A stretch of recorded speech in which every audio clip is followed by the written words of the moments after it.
Oh no.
Rightio, legends. Rightio. Bloody hell. Rightio, let's bloody get this show on the road.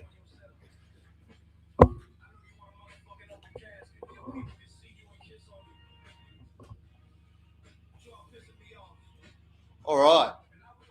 So I almost just became the Australian gaming PC shot put champion. But yeah, we're here.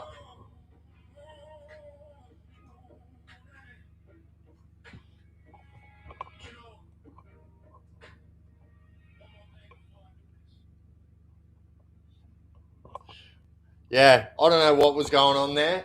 I literally, yeah, I don't know. It's probably something we'll have to have a chat about tomorrow, Gunny. I can't work it out. Whenever I go live on my new PC, it does that. When I go live on my old PC, it doesn't do that. So like, I don't know. I don't know. But yeah, I am sorry, guys. It is a new PC, and I literally never have touched a PC until like 3 years ago. So like, getting a new PC was like learning Japanese, and yeah, we're getting there. But I'm sure Gunny, the absolute legend, is an absolute whiz at this stuff, and we will get to the bottom of it tomorrow. He's offered his help, and we are going to get to the bottom of it. So, all right, let's go. Hello, everyone. All right, we'll go back up and we'll say hello, Trevor, the real Wayno. Let's bloody move that because now and then I can't see. Gunhead, the 07, Jonesy Boy, Boomerang Gill, Luke, Trevor Smith, Ben Colt, Mitch Silent Blaze, Luke, Angelic, Crocodile Dummy, Loz, Colin, Sharon. All right, bloody hell, who else didn't I get? Cunning Linguistic. Fuck, that was really hard to say for some reason. And anyone else who I have missed. But yeah, what an eventful night it has been.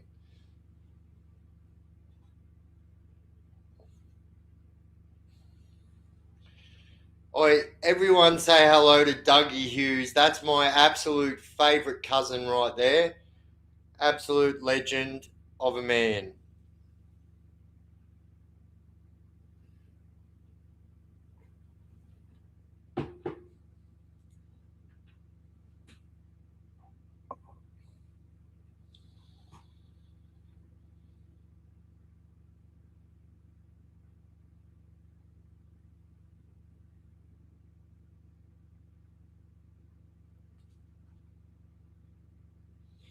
Yeah, so what's everyone up to? Anywho, on this Friday evening, other than waiting for Biff to fucking sort out his technical fucking difficulties.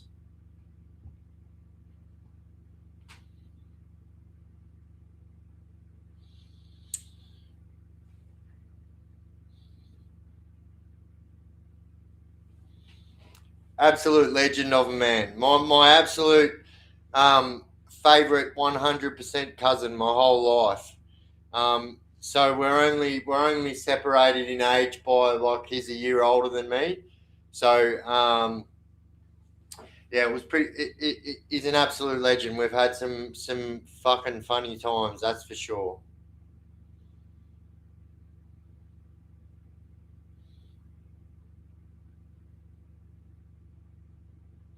Chilling with my 8-year-old daughter. Fuck yeah, that's all. Sorry, actually, that was probably the wrong thing to say exactly when you told me you're chilling with your 8-year-old daughter.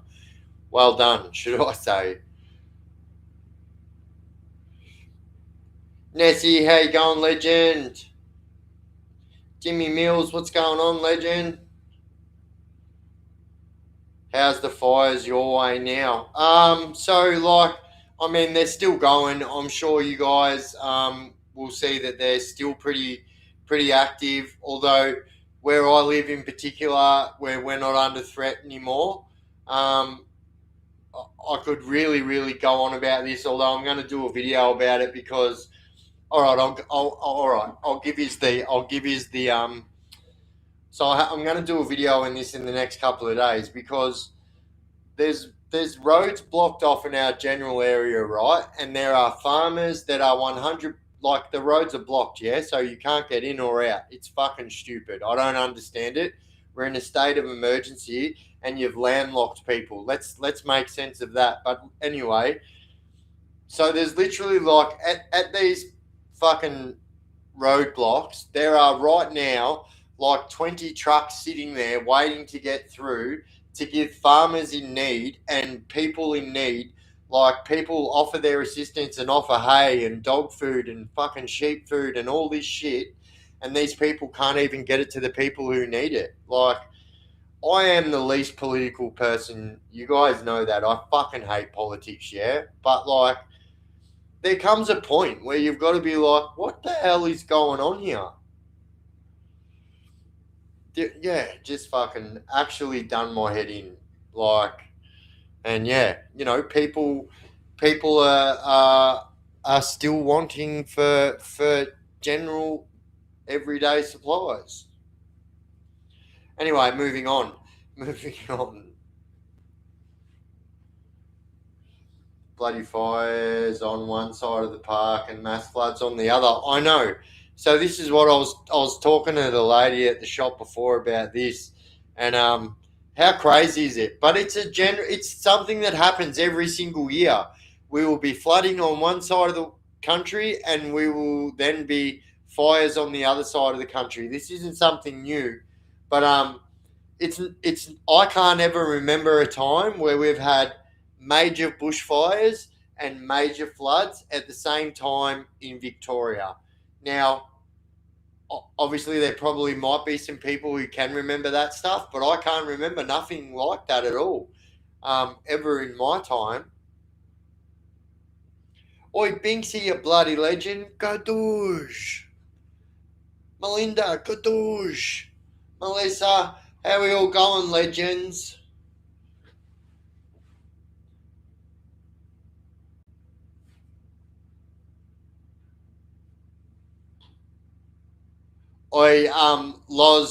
Loz, I'll tell you something that I realised being a father, and like I was a father pretty young, right? So I realised once you have children, like your age is like it's like your birthdays and stuff are null and void. But also it's like time really ticks by after you have children. I don't know how to explain it, but it's like one year you're celebrating their first birthday. Next thing you know, you're celebrating their fifth birthday. Next thing you know, you're bloody walking them into high school. Like the shit just fucking quantifies really quick and snowballs. Take it all in, and don't go to jail. That's what I say.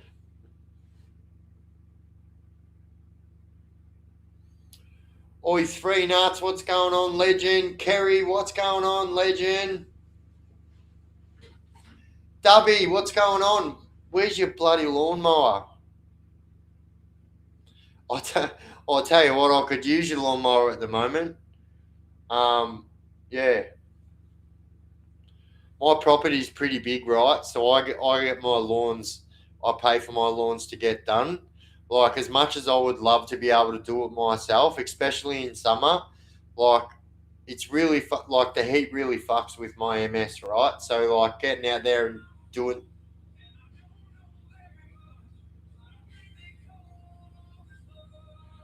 Well, that was random.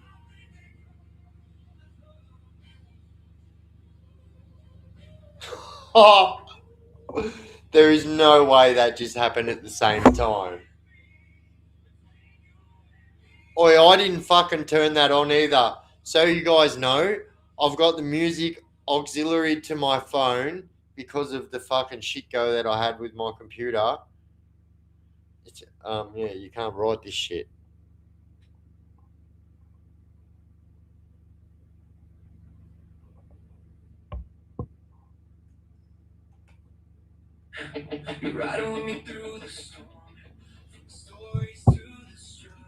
JJ, what's going on, JJ? Through some stuff every single time. Your family. My son just got back from the Netherlands. He's 21. Wait, wait. We're going to turn the music down on that one. Wait, that was cool. My son just got back from this KB says this. My son just got back from the Netherlands. He's 21, but I see my baby when I look at him. I actually, so like, also am a father, right? And I couldn't imagine what it would be like to have to see my kids like. And the majority of my children are adults. So my youngest, um, my youngest male child is about to turn 18 in just over a month. Um, I do have, yeah, I actually can't even talk about that, and it's fucked up. So like, I've got another child, but I can't talk about it. So, yeah.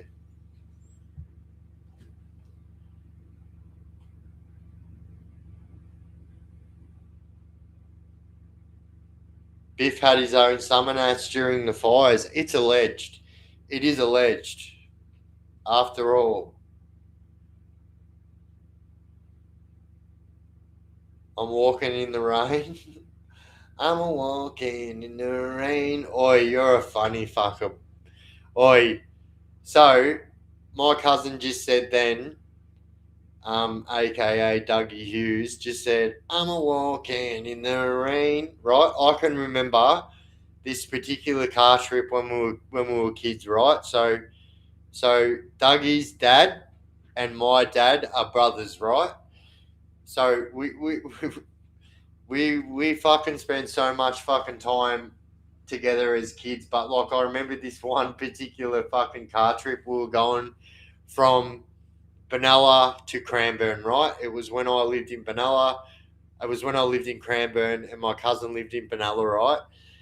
Now my dad, good time oldies, like there is not like my dad was like a good time oldies fucking like relic, and there's not like many times I can ever remember being in the fucking car with my father when we weren't playing one of his 75 Elvis CDs, Kevin Wilson CDs, or Kevin Bloody Wilson or Rodney Rood. But on this one trip, I'll shut up and get into the fucking point of the story. But Gene Pitney song. If you guys remember Gene Pitney, I'm a walking in the rain, to the boy and I feel the same. Anyway, I don't know why I can remember this, but this is like an integral part of my childhood right here. And because I've made mention about this many times, like my old man was quite scary growing up. But I remember fucking like that car trip, like me and my cousin sitting in the back seat of the car and just having a fucking Jerry old time watching my dad sing his good time oldies. Like I remember it was fucking good times.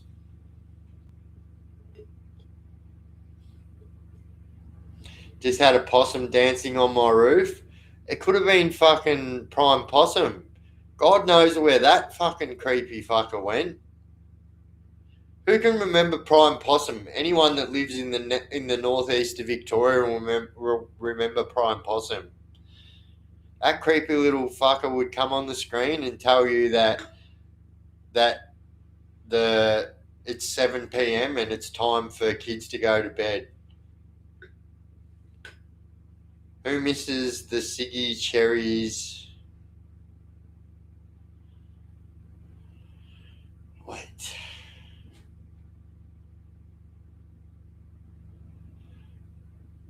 I can't find that fucking comment now. Hughes from the gully, that's true. It's true. My son fell in love with the Dutch girl who came to Australia to work for 2 years. She's beautiful and I love her. He's just back from visiting her and is very sad. Poor bugger. Tell him to put a ring on that finger. Make her a dual citizen passport owner.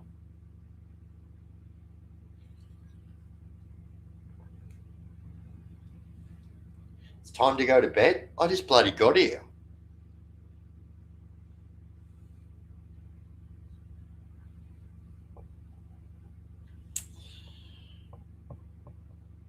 Oh, you know what? You know what? Goodbye. That wasn't starting again tonight. What? Do you know what I mean? He rolls into the last live and starts on one of our awesome friggin' audience members, and then rolls into this chat and starts on me. No, I don't think so. Guess what? Goodbye. You are now in the black book. Guess what? Fucking catch your flight to fucking Epstein Island. On your way, son.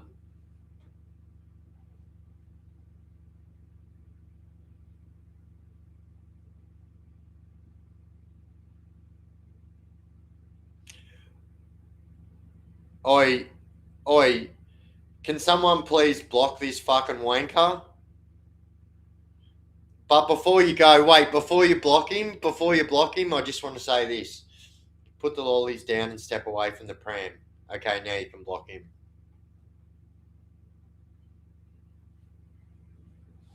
Oh, and by the way, if you want to see, there you go.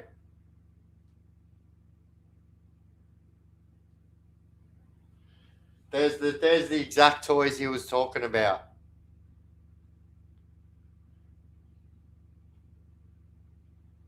Who's Black Book? Oh, Robbo. Yeah, so like if anyone missed that memo, one of the awesome mods, can you please block Robbo forever? Forever. Never coming back. Yeah, this is a whole new Biff live and we don't have time for that and I'm not even going to entertain it. Don't let the door hit you on the way out, big fella. Bye, Felicia. Exactly. Oi, that's exactly what I needed to fucking read right now. Thank you. Bye, Felicia. Yeah. There's the exact yowies he was talking about. I'm actually proud of him.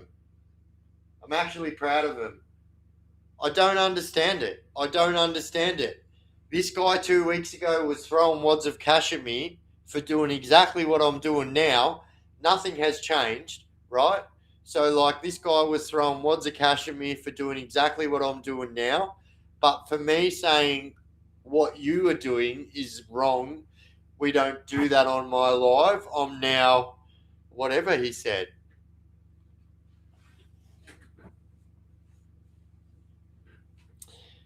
Anyway, moving on. 100%. Don't piss in our pool. That's right. Oi, I swear to God, you guys know it. As soon as something shiny comes up, I will forget this forever. Forever. See you later. Actually, I like Yowies. Thank you. I fucking love Yowies too.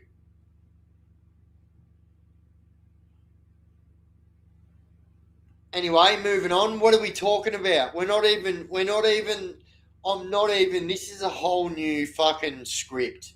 This is a whole new Chaos Chronicles live right here in front of you. And this new live, we do not entertain that bullshit.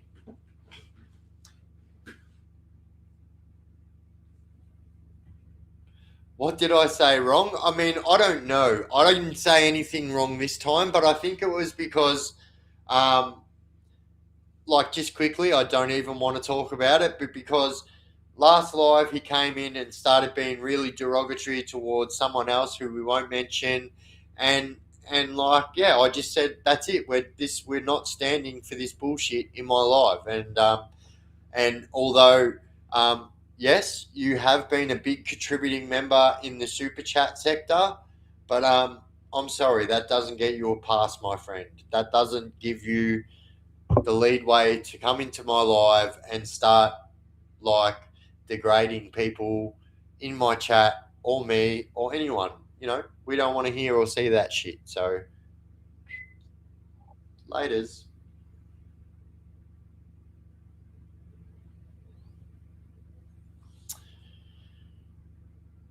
Us here is a little village. This group are happy, 100%. And you know what? You know what I love? Do you know what I love? Right.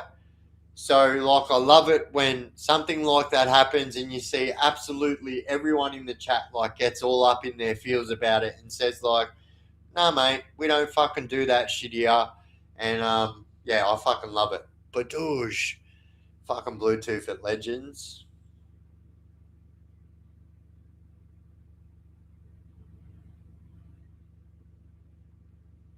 Oi, Binksy, sounds good, Legend. I will let you know.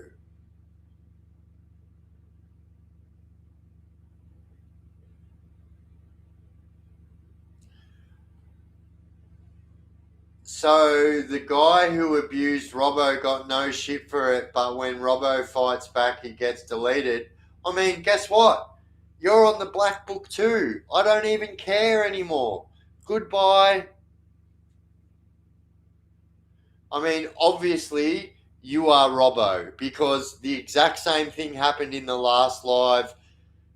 We're not even entertaining it. Moving on. Anyway, I reckon Carlton's going to beat Richmond first game football next year. But apparently now we have an extra fucking round that stops that Carlton and Richmond aren't the fucking first game of football anymore. Oi, dickheads, how quick I moved on. So I hope that this year, I don't know, it pisses me off that Carlton and Richmond is not the first game anymore. That's been the way for like 100 years. Why change it? If it ain't fucking broke, don't fix it. 100%. Whinge, bloody whinge, off to the sick bay. Don't let the door hit you on the way out.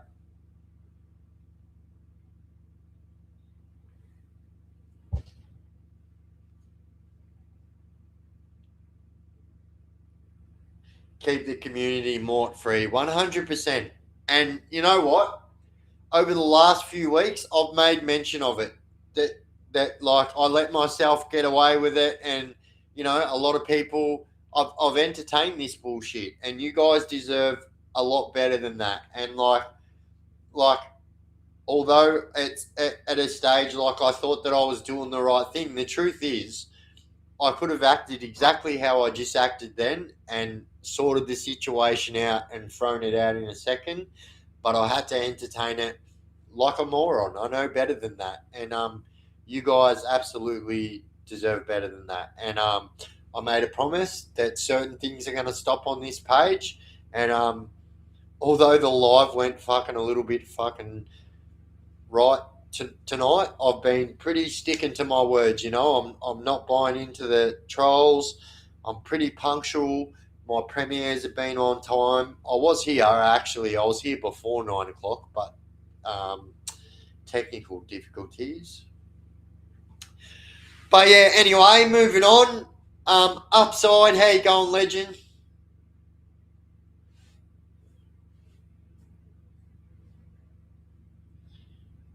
That's it.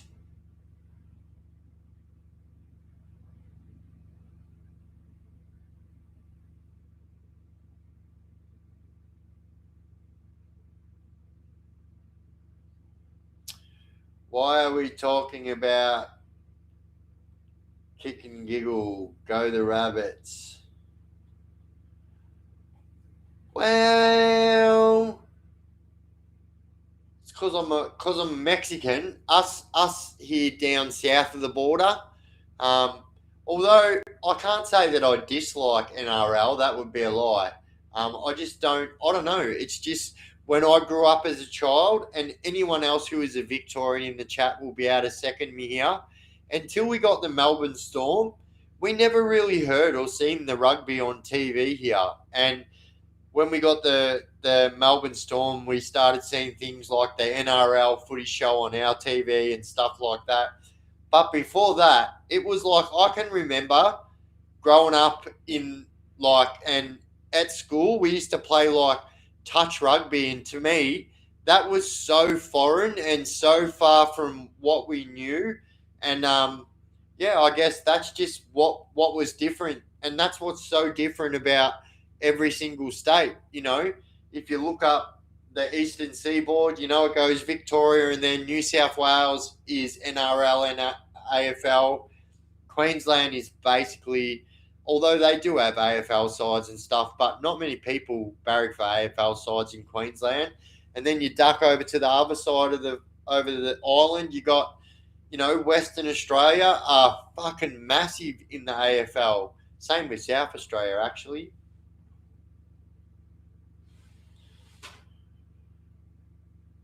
So Australian bushrangers. I did see that comment that you wrote, but I won't comment on it just because, but yeah, I did see that, and I would imagine that there's going to be some power plays. I mean, how do I say this? All right, if the past is anything to go off, I would say that there's going to be some power plays that are about to take place, and it's going to be yeah, I would say, I would even go as far as to say that this is the start of the new Underbelly series right here. The producers of Underbelly have been waiting for something like this to happen, and I could almost guarantee you that the next Underbelly series is going to be on the fucking tobacco wars throughout Australia, not just Victoria.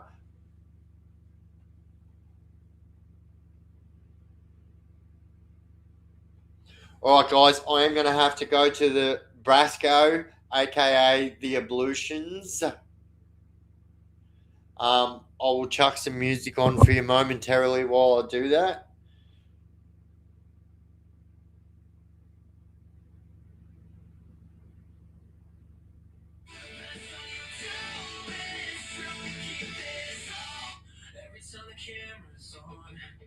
Riding with me through the storm, from the stories to the struggle, yeah, you've been there all along. Late night guitar, spilling through the mic, and the chaos crew shows up every single time.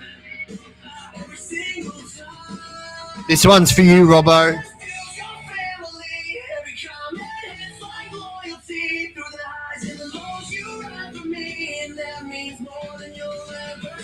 Shout out to the chaos crew, the best on you too. It's true, we keep this all thing real. Every word, every view, from the heart, yeah, this guy you. I'm grateful every time I do what I do. No one else compares to you. The chaos crew, the realest crew. From Portville tales to streets so cold, you've heard my pain, you've seen it unfold. But through the dark, your light breaks through. Ain't no love like the chaos crew. You've been here since day one, holding me down. From nothing to something, we built this ground. I say it loud, I say it proud. Chaos crew, you're where that crowd. Chaos crew, the best on you too. It's true, we keep this whole thing real. Every word, every view, from the heart, yeah, this guy you. I'm grateful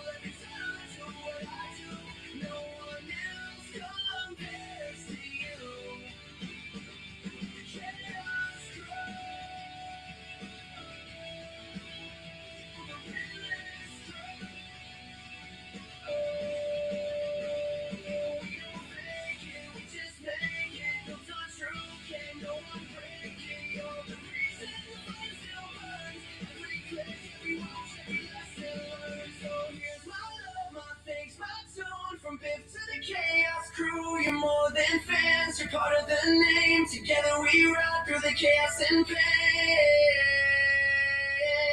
Shout out to the chaos crew, the best on YouTube. It's true, you keep this whole thing real. Every word, every view, from the heart, yeah, it's got you. I'm grateful every time I do what I do.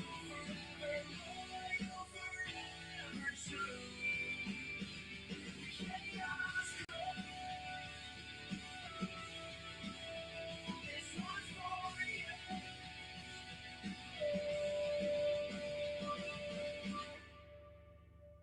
Every time that camera's on, you're riding with me through the storm. From the stories to the struggle, yeah, you've been there all along. Late nights, real talk, truth spilling through the mic. And the chaos crew shows up every single time. You ain't just fuse your family. Every comment hits like loyalty. Through the highs and the lows, you ride for me. And that means more than you'll ever see. Shout out to the chaos crew. That's on YouTube, it's true. You keep this whole thing real. Every word, every view from the heart, yeah, it's got you. I'm grateful every time I do what I do. No one else compares to you. Chaos crew.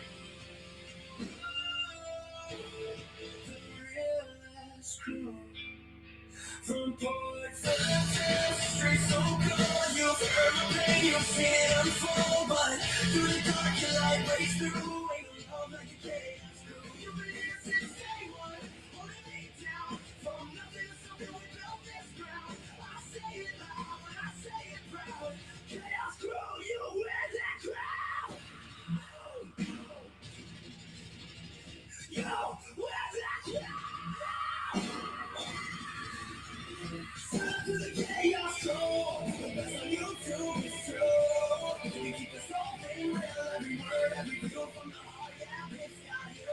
I'm grateful every time I do what I do. No one else compares to you. The chaos crew.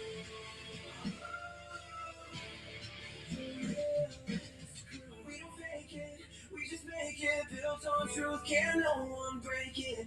You're the reason the flame still burns. Every click, every watch, every lesson learned. So here's my love, my face, my tune. From Biff to the chaos crew, you're more than fans, you're part of the name. Together we ride through the chaos and pain. Shout out to the chaos crew. That's on YouTube, it's true. You keep this whole thing real. Every word, every view from the heart, yeah, Biff's got you. I'm grateful every time I do what I do. Forever loyal, forever true. The chaos crew. Oh, this one's for you.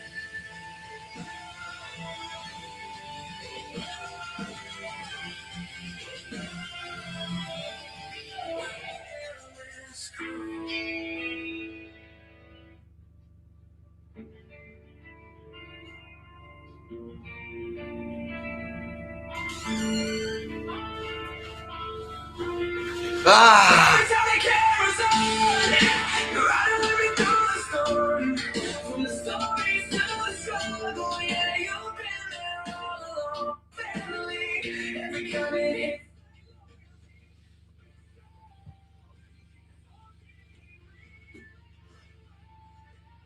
Two wrongs don't make a right. What have I walked into?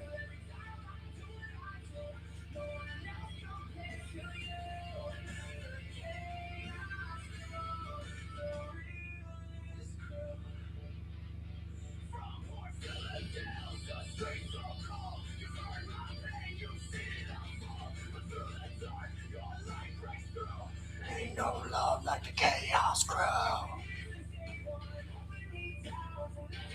Matthew Aiken says, "Oh hey guys, it's Matt Aiken. My grandson has the iPad and refuses to give it up, so I'm on my phone. Just tuned in to hear Biff being slightly annoyed. I'm from New South Wales, but AFL is way bigger." Oh yeah. I mean, I was slightly annoyed, not like the past. I hope.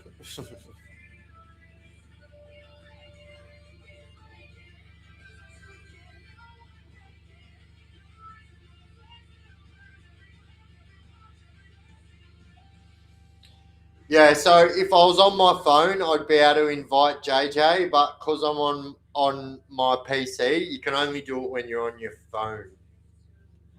Um, I think there is a way we can do it, but it's like you got to do it before the live. Whereas I know on TikTok I can just go bang and invite Jess, and then she could join the live. Hey, did you know that Alpine is locked down and no one is allowed in with these fires? They made a new policy. If they say there are catastrophic possibilities during a hot. Oh, you really, really, really, and I mean this so respectfully. When I say this, you're really preaching to the choir here. I fucking know. How shit is it?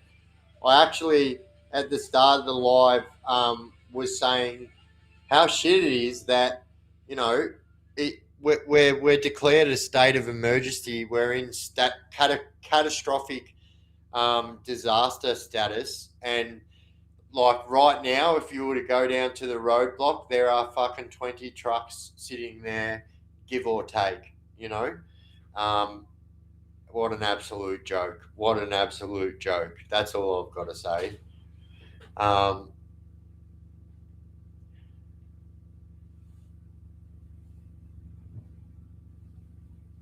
I'm going to sneak out to yours tomorrow or the next day. Oi, I fucking put you to the challenge, Jessica, because, like, this isn't like the other roadblocks. Like, they've got four cars across the bridge. They've got four cars across the bridge. You can't.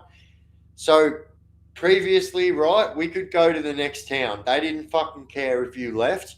You just had to explain yourself on the way coming back. But now, since the whole state has been declared a state of disaster, they have got like a full fucking blockade there. And it's an absolute joke because you've got people that are going through real fucking disasters. Like, all right, it was fucking horrible for us what we went through, but there are people that are literally fucking standing around their houses in rubble right now. Um, and I think people forget, right? This is the truth because the casualty toll wasn't as high as Black Saturday. I think it gets as little as attention as it needs. Like, just because we should be happy that not many people died this time as the last big fires. But the truth is, it seems as though because that is the case, right? Because not as many people lost their life, and thank fucking God they didn't. But like, it seems like this whole fucking scenario is like getting treated like something that it shouldn't be. Like, I don't know. But all I know is that like I've never gone through like obviously, you know, I've explained this before. You know, I helped people out on Black Saturday. It was fucking horrible. It was brutal, right? And probably was, whereas like just a few days ago was scary. Black Saturday was scary. I'll tell you why it was scary, because that wall of fire made this noise that as a human you've never fucking heard before. And I promise you, doesn't matter how tough or how big or how manly or how fucking womanly you think you are, here's the truth. When you see a fucking 150-foot wall of fire coming towards you making that sound, I promise you, like, that was friggin' scary. But like, I feel like because, like I said, we haven't had as many casualties this time. Once again, thank fucking God we didn't, right? But I feel like it's kind of getting downplayed a bit. Like, only two towns up the road, that town is no more. It is 100% fucking been flattened. Like, the fire has flattened the whole town, and like, that is a very common occurrence along this region. And like, um, yeah, to see shit like that, it's just very, very, very disheartening. And I just feel like, you know what I mean? I feel like, what the fuck is the world coming to? Like when we are in a so-called state of disaster, and if I wanted to go to the next town to get a fucking car full of toilet paper because there's no toilet paper in the only shop that's open in my town, you can't do it. Like, what is going on? Like, seriously, what is going on? There is no fires. There is not even a spot fire between myself and the next town. What should be the issue between me going from A to B when there's no danger? Like, if there's understandably, if along that road there was fires along that whole fucking road, but there's not. Like, what they've done is just stupid, and there are literally people right now in my area that are like like this is, yeah, like catastrophically going without.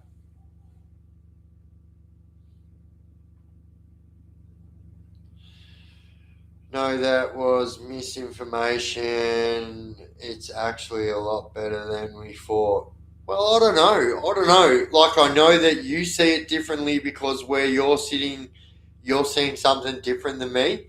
But from where I'm sitting in my town, we're seeing something totally different. Like, it's fucking crazy. So they've literally had to open, like, JJ, they had to open a fucking shipping container with a generator in it so we could get money from the ATM because the local supermarket won't take anything but cash. And like, I don't know about you guys, but I don't fucking carry cash. Like, I don't. It's not an everyday occurrence of me to like go in my pockets and go, "Oh yeah, there's some fucking money." Like, I'm fucking hopeless. I lose money.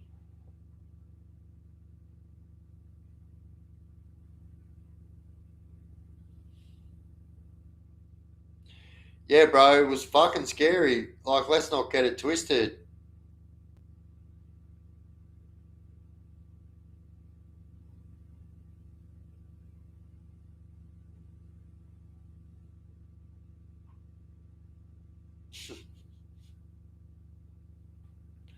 Yep, that's all I'll say.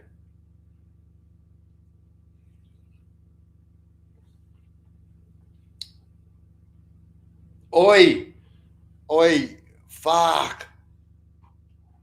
I had it. I had it up here on my other screen, and yeah, it's not on there now. Just give me one moment. I'm just gonna quietly put this on. um,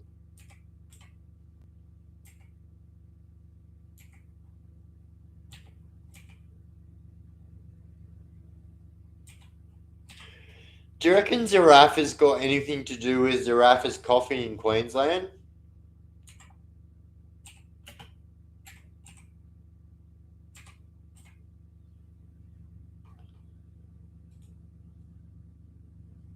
Wait, are they? Have they already?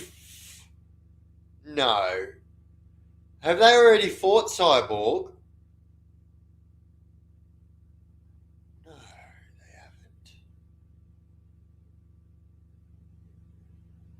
Oh, what was I watching? Oh no, they haven't. There we go.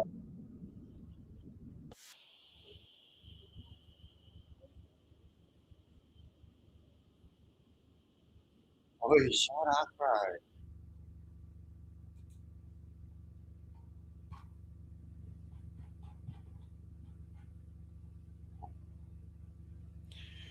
Big banks want cashless. Shit. Oi, do you know what? I don't know. Right. So call me fucking old fashioned or whatever. I don't even fucking use cash, right? But this is stupid. This is 100% stupid. And if there is not, without me going into detail, if there is not a minute criminal element to this moving from cashless to card, uh, from card fuck, from cash to card, if there is not a minute criminal element to that, then I will fucking go he. That is all I've got to say because I don't think people understand what this means, right? So once everything goes from cash to card, that $200,000 that you've been saving under your fucking bed for the last 40 years because you don't trust banks is going to mean nothing. Absolutely zero. It is going to mean nothing. And I think that, like, why? Why? Why would we do that? Like, I don't understand it. I don't claim to be fucking Mr. Intelligence over here, right? But I don't understand, well, a lot, if I'm honest. But, like, I don't understand how, that, like, it's criminal. It's fucking criminal. Like, because, like, when you move it from everything from cash to card, that means that absolutely everybody is going to have to be paying some kind of a tariff, tax, whatever you want to fucking call it, on everything. Anyway, how did we get stuck talking about that?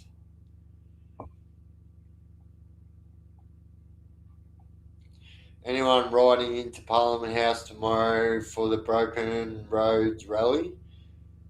Wait, Brant Glasscott, tell me more about the Broken Roads rally. I want to know more about the Broken Roads rally so they can. Oi, I think I've not heard about this. What is this?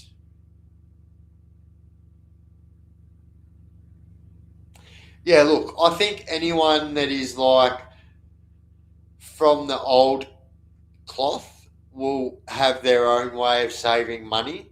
I think we all have this distrust in the entities that were never like, like what they are now when we were younger.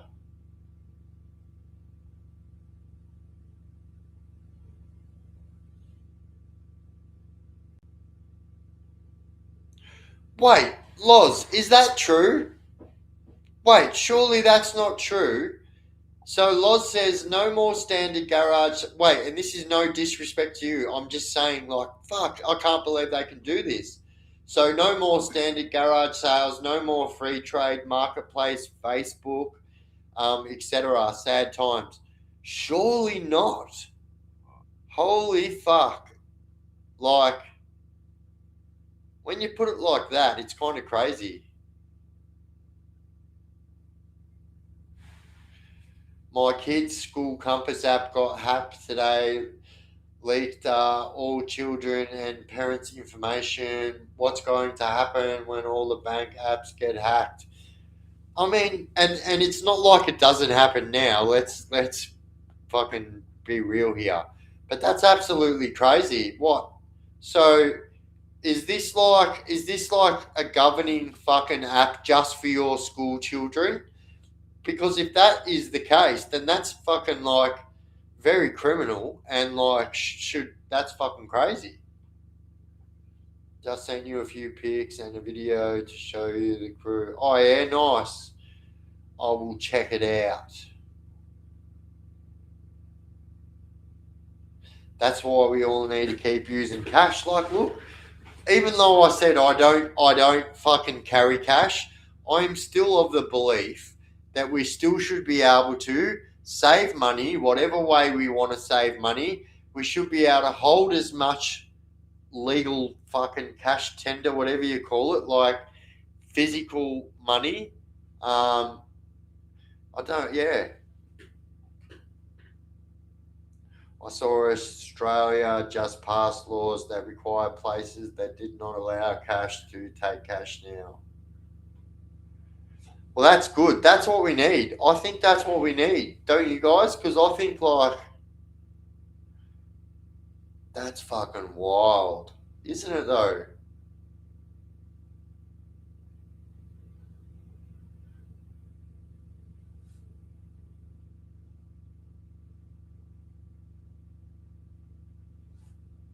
And true. Oi, JJ, that's true too.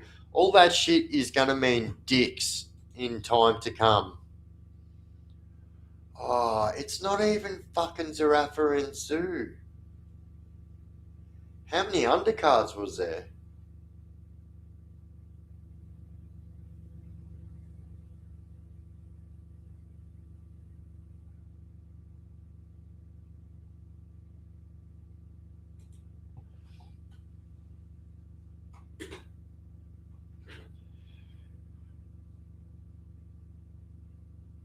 You are dead set right. KFC at Wyong is cashless. See, that's fucking shit. Like, how crap is it? How crap of a day is it? Is this right? Like, hear me out. This is a very Aussie scenario, right? You've just been out for a big night with the fucking boys. Obviously, cash is needed at some places to buy your fucking drinks or whatever. You wake up the next day, you want nothing but the most oiliest fucking unhealthy feed to just put you back into that realm of being normal again, and you're not even going to be able to do it because you've got to fucking tap your card.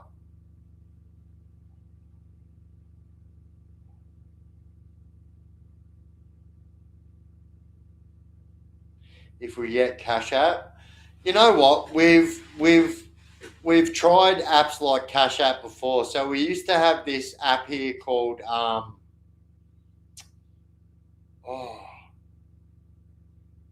fuck, what was that? Bang it, slap it, something like that. It was called something like that. And they just don't seem to do well here because, like, as Australians, we're very untrusting, and like we see stuff like that and we just think it's a scam.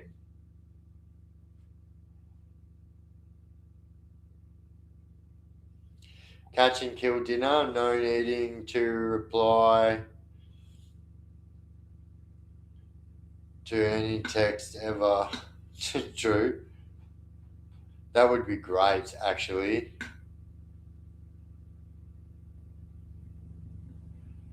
I actually would love a world. I actually would love a world that kind of got like kicked back like a couple of generations. Like, let's say like the 80s, but we still had technology. So I could connect with all you legends and stuff like that. Like, but I think like a society like that. Like, I remember this is some of you are going to laugh at this, right? But I remember when gaming used to be as easy as this. Atari used to have this fucking controller that was this fucking thing that used to stick out like that had one button on it. Like, they were simpler times back then. And although, yes, we only had fucking Pitfall and Frogger and all that shit, now we've got Call of Duty and fucking, um, yeah, GTA. Mind you, on that GTA, hurry up and bring that fucking game out, will ya? Feels like we've been waiting for GTA 5 since 2015.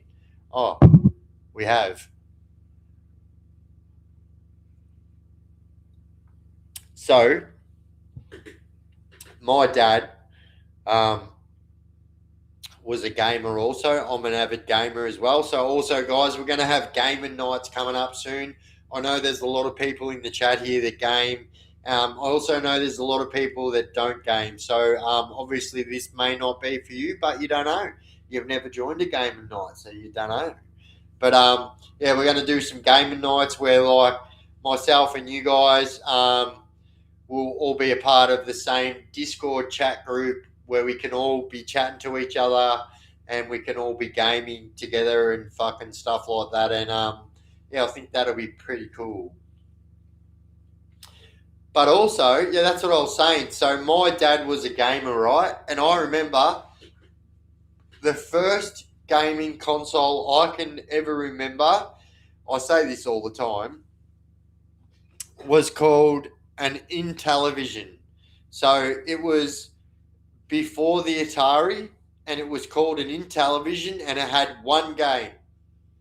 And that one game was called Cops and Robbers. And in that Cops and Robbers game, you, as the robber, could shoot back at the police, right? And you could also be the police and shoot the robbers, but they didn't have a problem with that, did they? But anyway, so that gaming console got banned as quick as it came out, but we had one of those, and it was called an Intellivision. An Intellivision. That was before the Atari.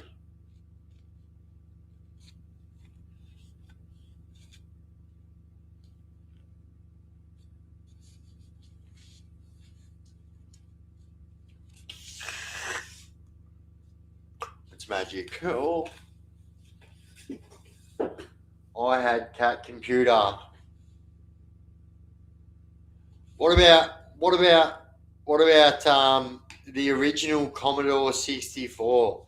That big ass thing. Remember, it was like this big ass fucking block that sat on your desk with a screen on top that was just bigger than the block below it. Commodore 64. They were fun times. Oi, Pong. How good was Pong? They were simple times with gaming. This is how good you had to be at Pong when it came to being like a fucking world class gamer. This is this is this is this is this is how good you had to be. Doot doot doot. Oh, I missed it. Oh, next game. Doot doot doot doot.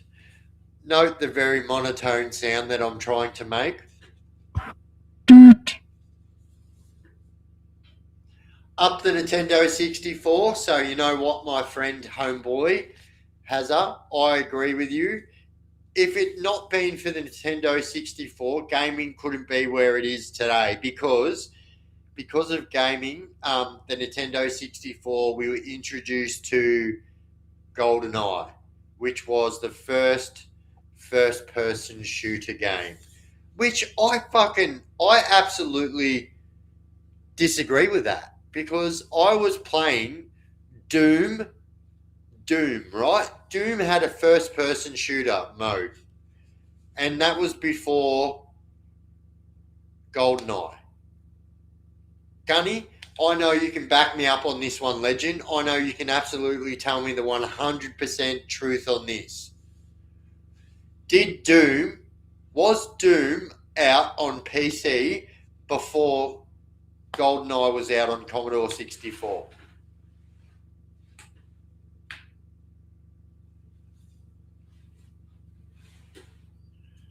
Oi, this is true. Oi, JJ's got an original fucking Commodore 64 with GoldenEye. True story. I shouldn't do that. I'll probably... Oh. I wonder what my GoPro handle looks like. Oh, shit! I should not do that ever again. Wow. Wolfenstein, mein Leben. Oh my God, Roof Bubble, mein Leben, Roof Bubble. Oh, that was the best game. Who said that? Oh, get fucked, Duke Nukem 2. Oh my God, Duke Nukem. How good was Duke Nukem? I love this right now that we're going into fucking nostalgic games. This is my fucking realm. I love it. Fights on? Bullshit. Let's go. Badoosh. Nah, see? I'm watching the wrong fucking one then. I need to fucking speak to the manager about that. Need to speak to the fucking YouTube ombudsman.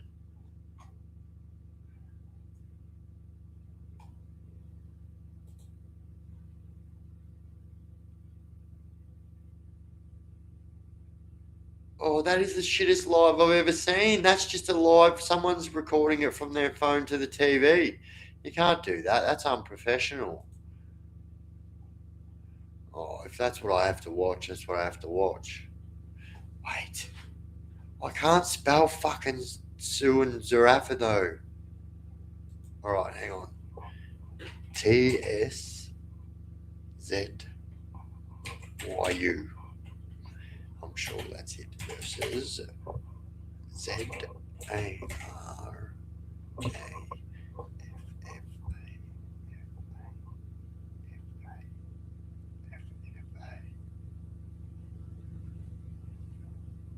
think it's only one F actually. Oh, this might be wrong. Oh fuck, I got it right. Bullshit. I actually surprised myself then. Oi, get the. I don't fucking do spelling. Like, it's not my most strongest suit, if I'm honest, guys. I feel like I was watching something before that was like Fox Sports or something like that. That was like not a reaction video.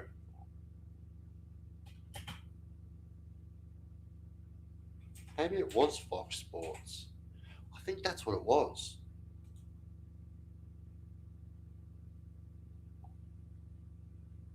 Oi, my memory is on point today. Nah.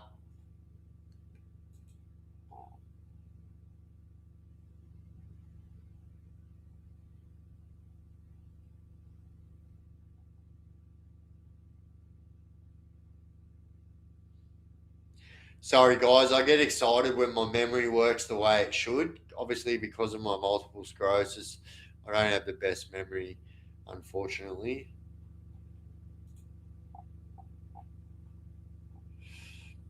Oi, how good was Wolfenstein though? Main Leben. I still remember the words. I can remember when there was a time at my high school. I remember when we used to all walk around saying Main Leben, Main Leben, Main Leben. Because that's what it said when you got shot. And Main Leben. Wolfenstein was fucking good.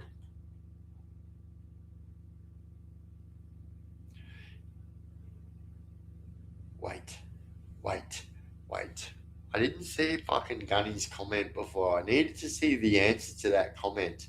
And I get fucking so sidetracked because I'm fucking A, B, H, D, A, D, C, D, A, C, D, C, Z.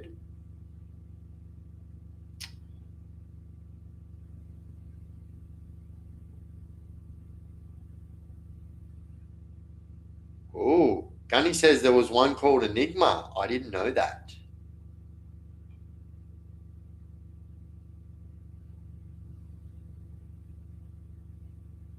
Oh no, I think he's talking about a game. He's talking about a game. Oh, Rise of the Triads. Who can remember this one game that was called Siphon Filter? It was called Siphon Filter. I remember that was the first game I ever like. Now I don't even know what the word is. Like I got hooked on that game hardcore as a kid.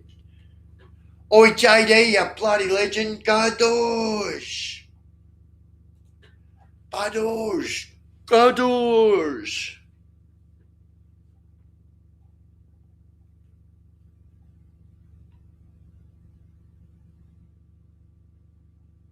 Mein Leben, my life. This is correct. Correct.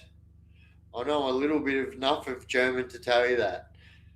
Oi, cyborg boxing, you bloody Gadoosh! Mein Leben! Watching Zoo versus Zarafa. So that's what I would, if I like was watching something, that's what I would watch. But I feel like everything I click on is like, oh, of course you paid for it, Cyborg. Cyborg's watching it like because he paid for it. I'm like looking for it, going, ah. Who do you think is going to win? Anyone that follows boxing, understandably, if you don't know the answer to this one. But if I'm honest, and I am completely honest here, I really, really think that Sue is going to get it over Zarafa. And that is for no other reason than I think that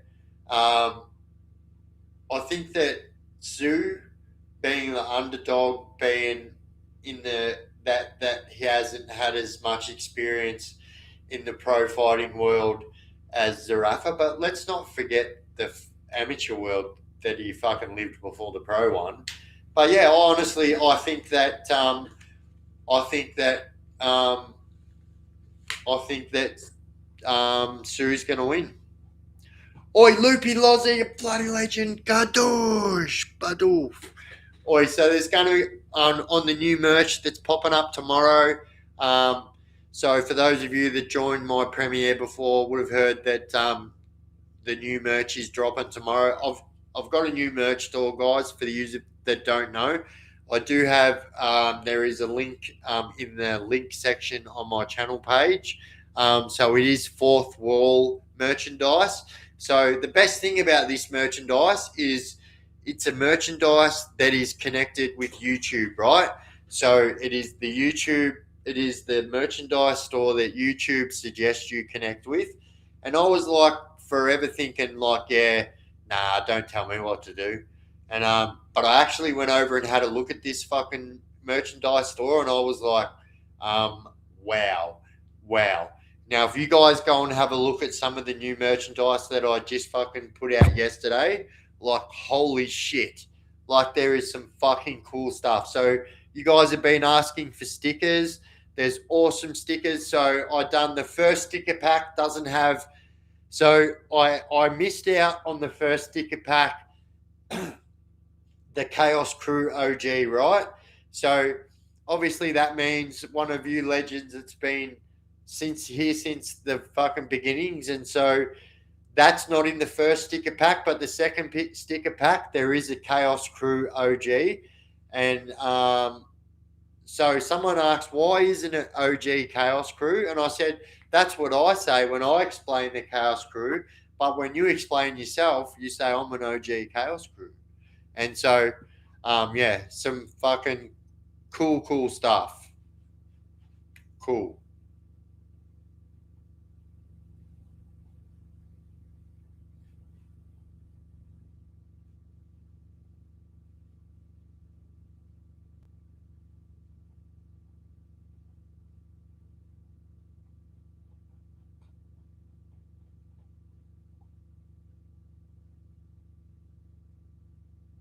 Some people might not like the new merchandise store, but the truth is, you've got to move with the times, you know. And yeah, those that don't like it can eat a dictionary.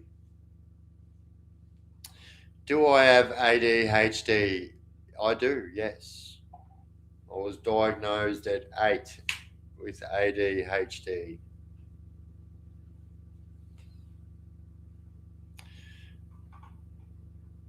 Do these stickers come with stubby holders? No stubby holders of yet, but watch this space. I'm dropping new merchandise tomorrow.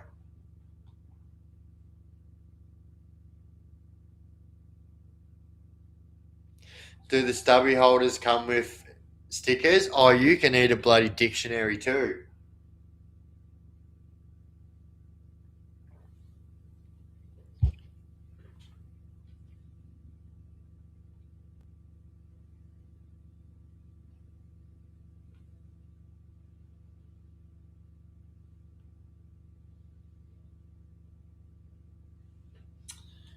Serious question, Biff. What does the teardrop represent? It's not a teardrop, it's a raindrop.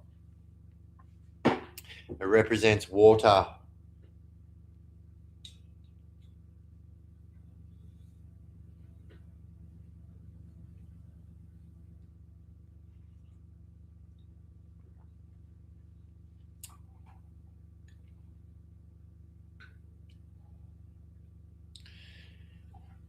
Yeah, well, just wait, because you might actually see that happen.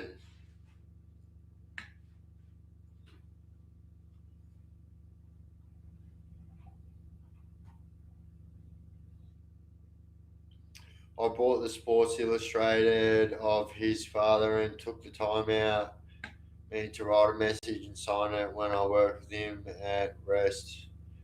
Damn.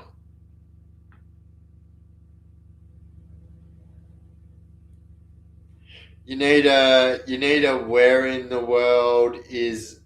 Yeah, I know, you can't you can't make them all happy.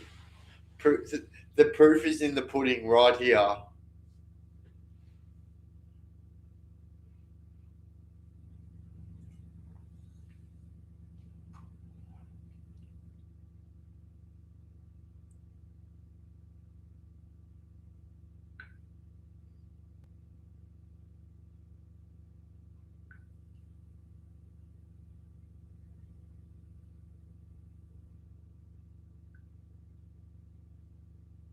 I feel like I need to join in. Looking at Ryder. Looking at Zeus. Looking at yous. Sorry, I just feel like I need to jump in on the fucking trend.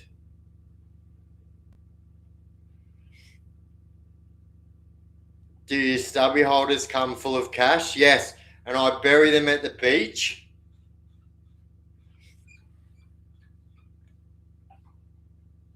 Before San Andreas release, I swiped the sleeve off empty advertising dummy copy, then told a mate I nicked a pre-release from a van outside the game shop.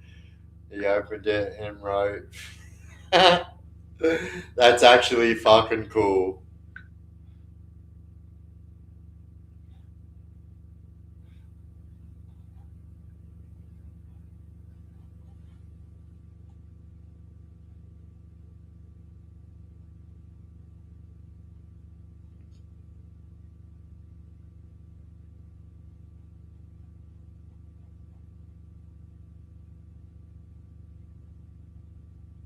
Sorry. Sorry.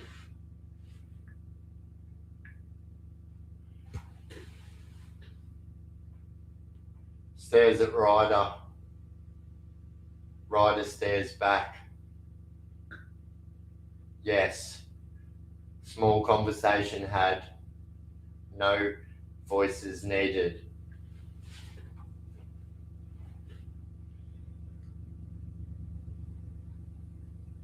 Glad. So I actually did have a. I was going to put a Desi t-shirt out there, but when I seen the other guy get arrested for wearing his one, I was like, yeah, no, I'm a dead set shoe in for getting arrested for sure.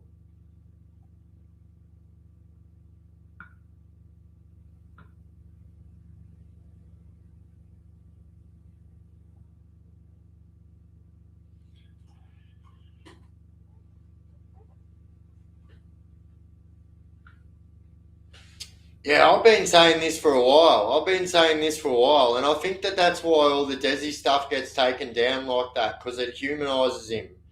Now, once again, let's not take away from the very fucking horrible thing that took place on that day. But why?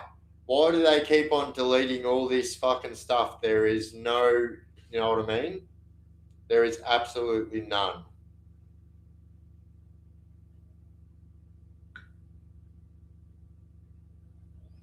Nicest celeb I looked after was Kathy Freeman. Bullshit. What a legend Kathy Freeman was.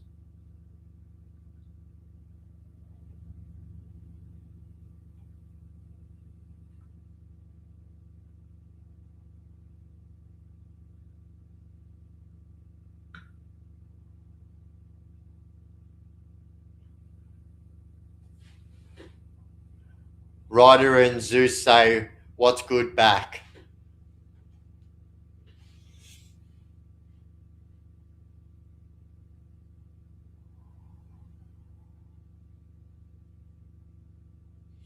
I don't understand it. Like, I understand, right? But here's the truth, right? Every single person, this is what they try and tell us. This is what they try and tell us.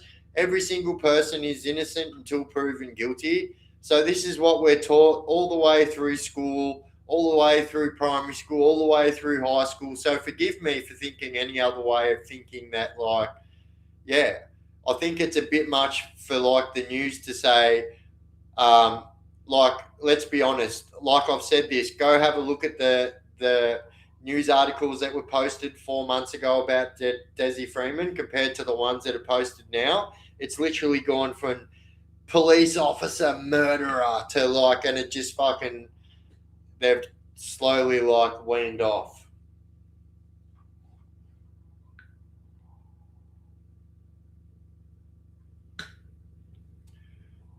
Where in the world is San Diego?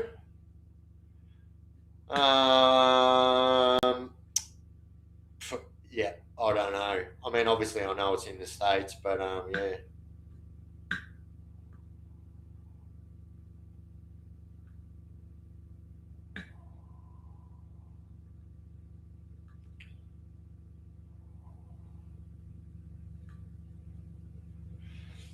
Yeah, look, I agree, Greg the goat. But like, here's the truth. You know what I mean? You can only flog a horse so many times before it's a dead horse. You know, and yeah, yeah.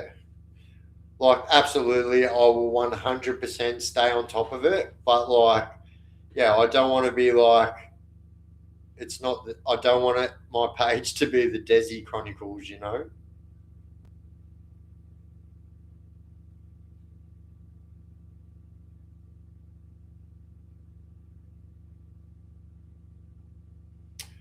You know what is funny about Merv? That guy is so friggin' tall.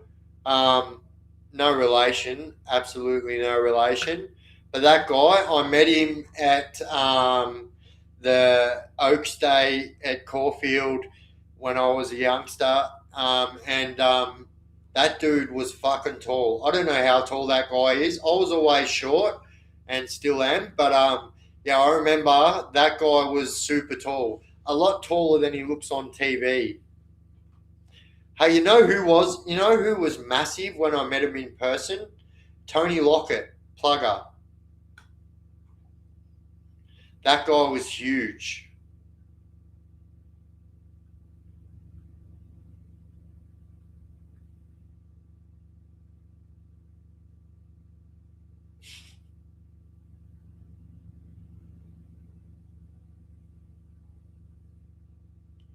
Zarafa and Zoo, no contest due to cut. No way. That's fucking sad. No way.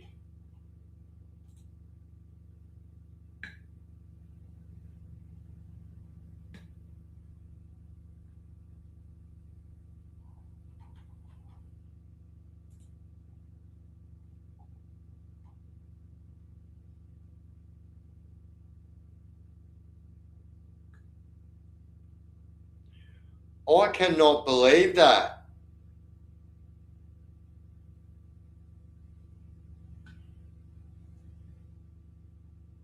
Wait. So no, wait. So who was who was the what was the end decision, Cyborg? What was the end decision? Who was the no contest because of the cut?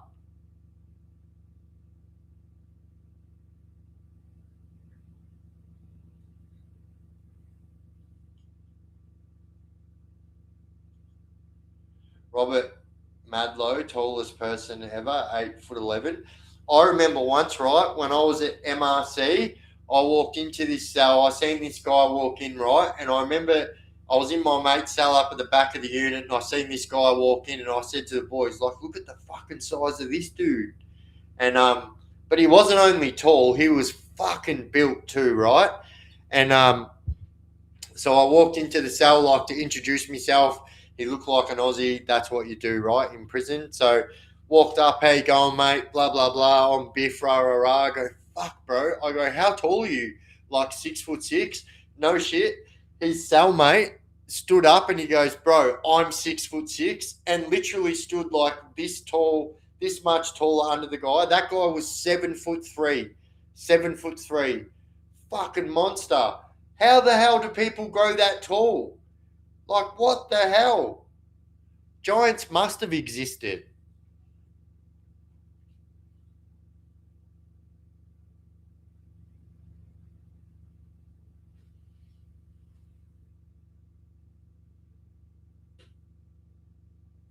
Yeah, he got dropped, but he claims he couldn't see because of a cut. Oh, your stream cut out.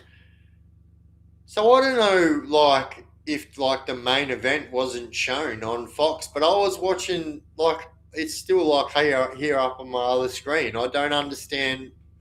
Like, I'm still showing undercards. How?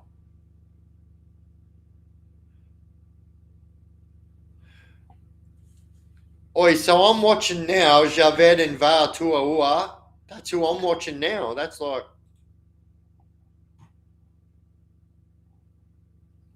oi, Corvus, you bloody legend. Gardoos.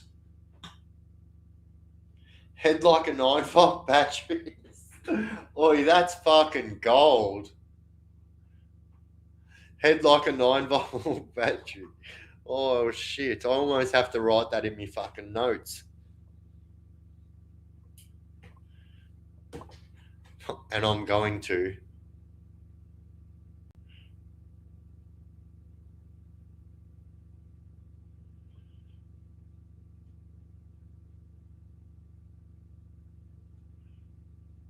Head like a 9-volt battery. It's the best thing I've heard today.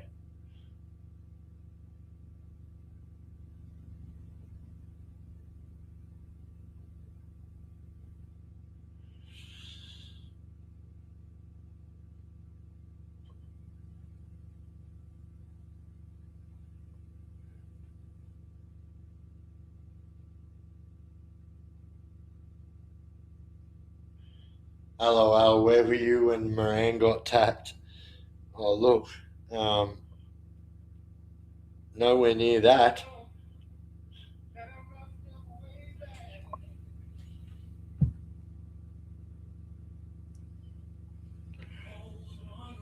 I can't even joke about that stuff. That stuff will see me do the rest of my life in prison.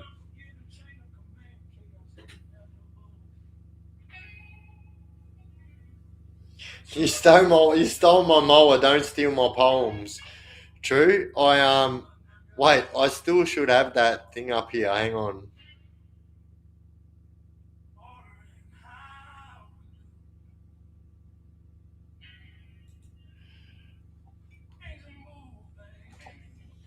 So much to do that. I tell that motherfucker what to do is to back in order.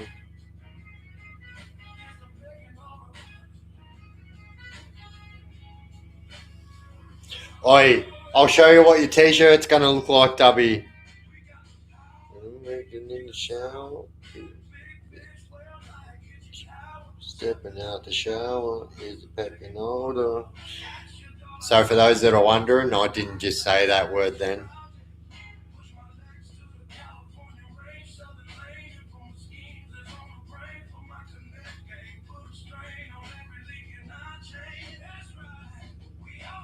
Ooh, ooh. That's my favourite bit.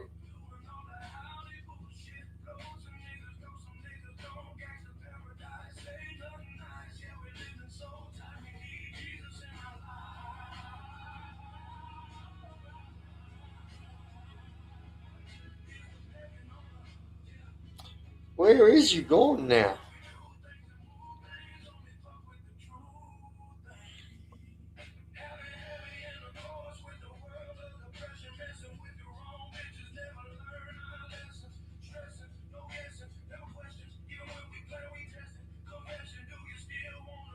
With the killers.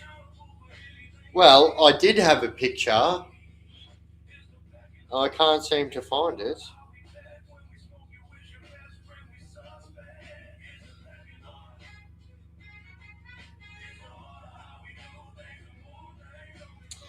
Do you want to have a look at something I'm going to have a look at? Do you want to have a look at something I'm going to have a look at?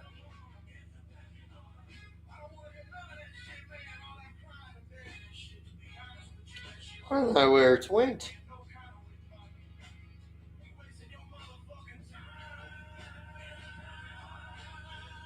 Anyway, yeah, you're going to have to wait, Dubby, because, like, I don't know where I've put it.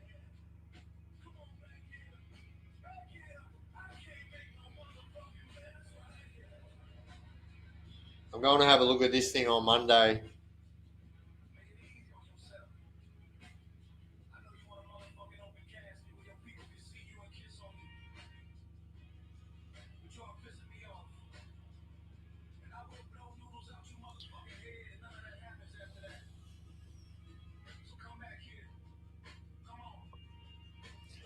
Fucking no joke. Just got to say, it was my brother that was sitting with Maddie for however many years at that time. You'd remember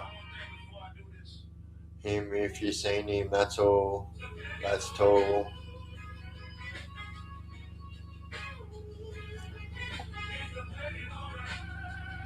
Oi, I know exactly who you're talking about. Are you talking about two brothers, Maddie and Tyson? One's 7'2" and one's 7'4".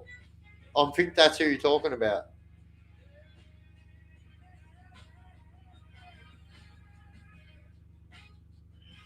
I'm going to look at this on Monday.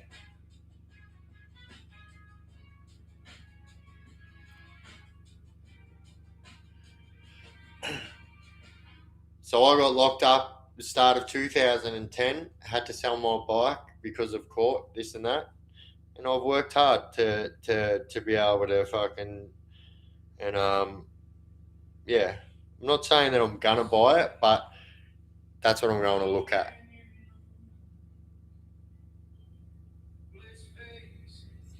Where's Tex? He'd be fucking punching me in the face for not bringing him.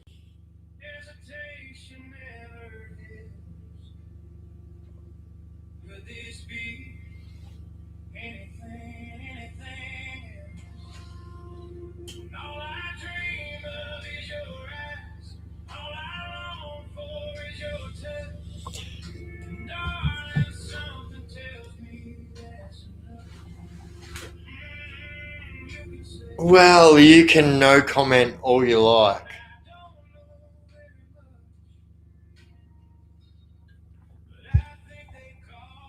Here's the truth, right? I have worked hard to get to where I am today. I have worked hard to get to where I am to say that that drugs aren't a part of my life. I've worked very hard to be 100% self-sufficient. I am a self-sufficient single father, and you know what I mean? I have worked so hard to get my life from the exact fucking dynamic what it was before, which was like, you know, things had no fucking value to me because like life had no value to me. Now, I have literally like been working and saving and working and saving and working and saving and working and saving, and I think that, you know, um, I think that the thing is right, and people that know me are exactly the same, right? They think that because I'm buying a bike again, that I'm going to join a bike club again. I couldn't even tell you guys, like, once you've been on the inside looking out in a fucking bike club, I can fucking tell you now that that is the last fucking thing that I want to do on my in my life, yeah? And I can promise you guys that entering down that type of fucking tangent is just not in the thing. But here's the truth. I'm a bike lover. I love bikes. I have cars. I have enough cars to drive my children around, do what I need to do. So why not, you know, like I said, I've been working hard, and I have been saving, and there's never been a time in my life where I've been able to save money from doing something that is not illegal. So, you know, all this time that I've been saving, like, I absolutely am gonna spoil myself, and like, there's never been a time in my life when I've been able to do that. Like, yes, I've had lots of things, and I've had like nice bikes, nice cars, nice houses. But here's the truth. It was all gotten through ill-gotten gains. It was all gotten through fucking making misery out of other people. Here's the truth. Like, here's something that I've honestly earned and like worked hard towards, like, you know what I mean? But here's the truth. Do you know what I mean? I will get that bike and I'm still got a savings. You know what I mean? It's not like I'm not stupid. I'm not going to go and spend every single cent of my savings on a fucking bike. Yeah, when a bike is not um, applicable in my life. But here's the truth: I want a fucking bike. Why shouldn't I have a bike? I should have a bike. Do you know what I mean?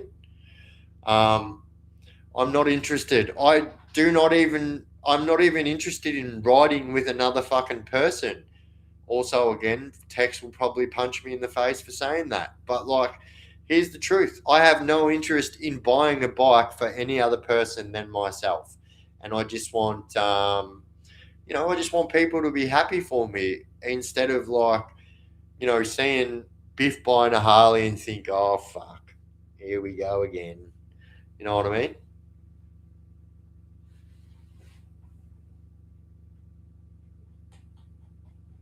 Anyway, moving on. Well, what do I fucking miss there? Oi, I ride, you bloody legend, for coming a member, you bloody superstar. No, I agree, and I know that there's a lot of people here and 100% agree with me. But like, there's people in the chat, like people that know me personally and stuff, that disagree with it because they think that I'm gonna buy a bike and the next thing I'm gonna do is be wearing a patch. Like, it is the fucking like. Here's the truth, right? You can't, like, a bike is what I do. Like, it's what I love. It's my thing. Do you know what I mean? And like, I got out of prison and have been out of prison since 2021. And like, I got out of my prison from my big sentence in 2019, went back for fucking a stupid parole breach. Anyway, I literally haven't owned a fucking bike for a Harley anyway. I did own a CBR, but yeah, and I think that like fucking hell, what's the point in like working hard if like, yeah, you can't fucking spoil yourself. No, I know you are. I'm talking to specifics here. Oi, Angelic, you bloody legend. Bloody Hazard, you bloody legend, received a free membership. You can thank Angelic for that one, the bloody legend. And thank you, Angelic. Another membership. You're bloody on fire tonight.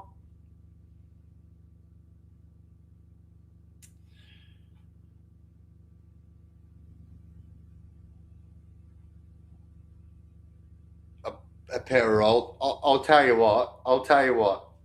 I will buy this Harley and I will rev it so fucking loud so everyone can hear it. Because, like, at the end of the day, yeah, I deserve it.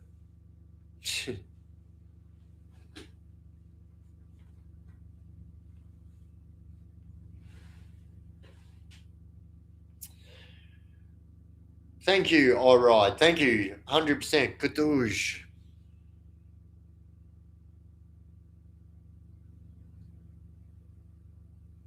Evo. It's Evo, brother.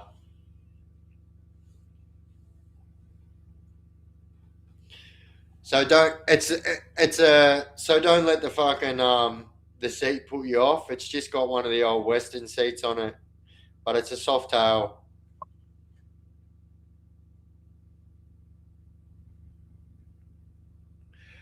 But for those of you that know bikes, right, and I say all the time, my favourite bike is a Rocker C, right, and I love the Rocker C for this exact reason because like the separation between the seat and the back guard, that's what I love about these old Western seats.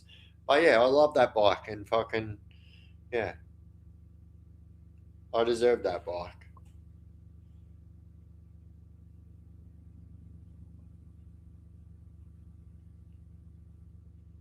But also, I will be buying so that we don't have to go through any of the bullshit that just happened at the start of the live. I've been saying it for over a week now that I'm buying a new camera. So, depending whether or not JJ is coming to my place tomorrow, what the fuck?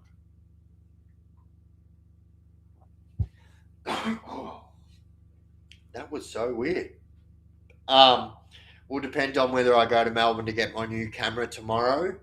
Um, but when I do go to Melbourne, I will be catching up with the people that I've been wanting to shoot this documentary style footage with. And yeah, we're going to be doing that.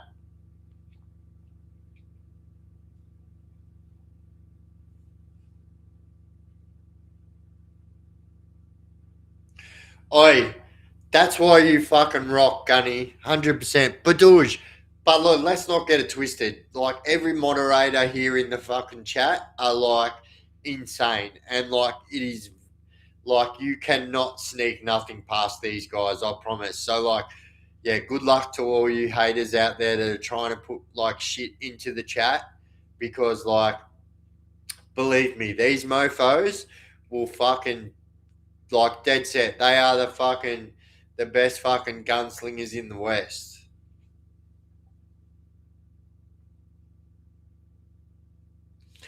Oi, and here's the truth, Cyborg, 100%. So Cyborg says, well done, Biff. Good to see. Hopefully a few donations help you a bit. And 100%. So I say this to you guys all the time, right? I'm not one of these dickheads who's going to fucking show my bank account. I'm not one of them dickheads, right? But I promise you, every single cent that I make from my YouTube, I save. And I save because of this, right? Because, well, I need a new camera. Well, guess what? I can go get a new camera. I might not need a new Harley, but like for the page, but like I'm getting a new Harley. But like that's why I save everything that I get. So that means all of you legends donations, all of the memberships, every bit of cent that I make from YouTube gets put away and it gets saved, because like I said, I've been saying to you guys, the start of 2026, we're kicking off a new era. And like, bang, next thing you know, my fucking town catches on fire. So obviously, that's thrown a spanner in the works. And not being able to leave the town has thrown a spanner in the works. But that doesn't mean that it's not happening. Like, it's just put everything back a little bit. But there's big things that are going to be happening, and that's why I have saved every single cent. Because here's the truth: there's never, yeah, like if something happens where I need to go to Western Australia to fucking do a fucking film something that's going to be fucking massive, I can do that. You know what I mean? And that's why I save everything I fucking save, and like um obviously I don't fucking live the same life that I lived before, which was very fucking stupid. And I spent every cent that I had, and I could never ever save money. Here's the truth: I've never been able to save money in my life. I've had big amounts of money from being doing big, stupid, dumb, illegal things, and you have no appreciation for anything that you've had.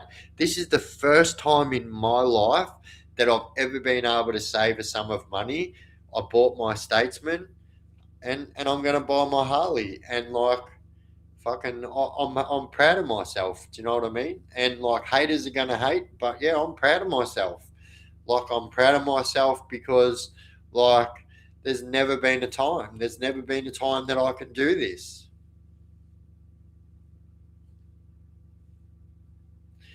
Can we give a thumbs up for the mods? I'll tell you what you can do for the mods. Let's all do that. Every single legend that's here in the chat right now, can we please put a thumbs up in the chat for the mods? Because like they 100% put up with a lot of shit. It's very hard for the moderators, and I think that sometimes um, yeah, we need to appreciate the moderators, what the moderators do, and everything like that. And so let's chuck a fucking thumbs up in the chat for every moderator, because they're absolute fucking legends. And I absolutely could not do this without you guys. Like, here's the truth: if I didn't have moderators like you guys, I wouldn't do lives, and that's the truth. And if I didn't have moderators like you guys, there just wouldn't be lives. That's the truth as well. Because sometimes, obviously, doing what I do and coming from the life that I've come from, it kind of, and looking the way I look, it's like if you roll all of that into one package, I am like it's like the biggest invitee of trolling situation you can have. And can all you fucking legend moderators in the chat check that out and look at the love and support that you guys have here. And yeah, everyone in the chat loves and fucking supports you guys as much as I do.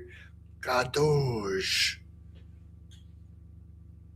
So I'll tell you something. So the moderators can expect a surprise. Is all I'm going to say. So I'm just waiting for something to be finished, and then I'm going to be able to go, here, moderators, I fucking love you guys. Thank you so much. And yeah, it'll be something that only you guys have because you're the moderators and absolutely couldn't do this without you guys. So yeah, wait, we're going to fucking do this right now.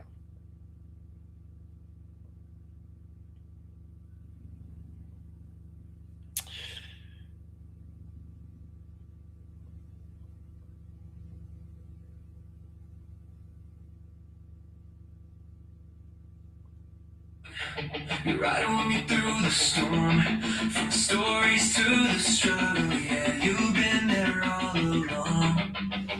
Late nights, real talk, truth, spilling through the mud. Back in a minute.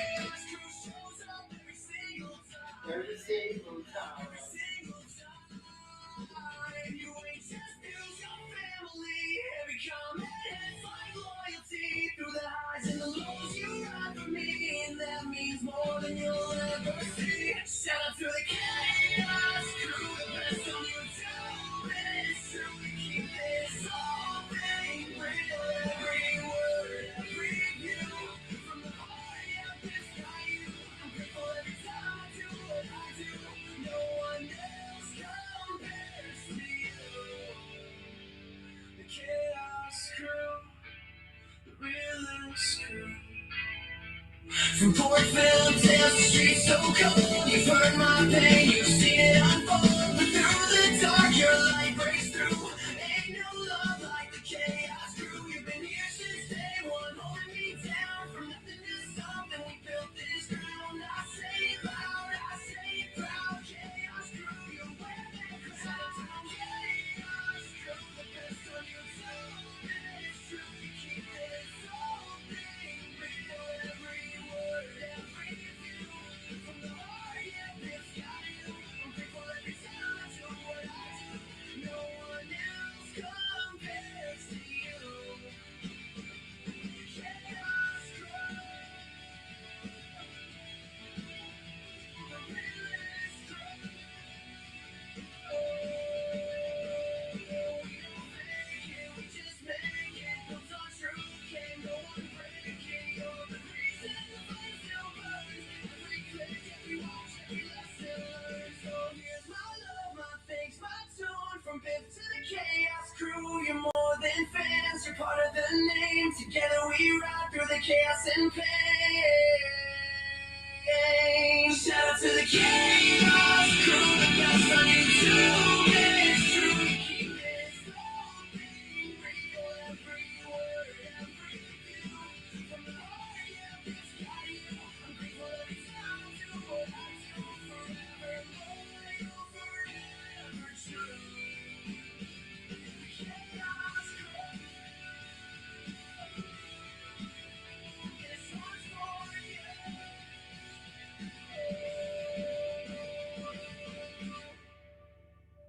Every time that camera's on, you're running with me through the storm. From the stories to the struggle, yeah, you've been there all along. Late nights, real talk, truth spilling through the mic. And the chaos crew shows up every single time.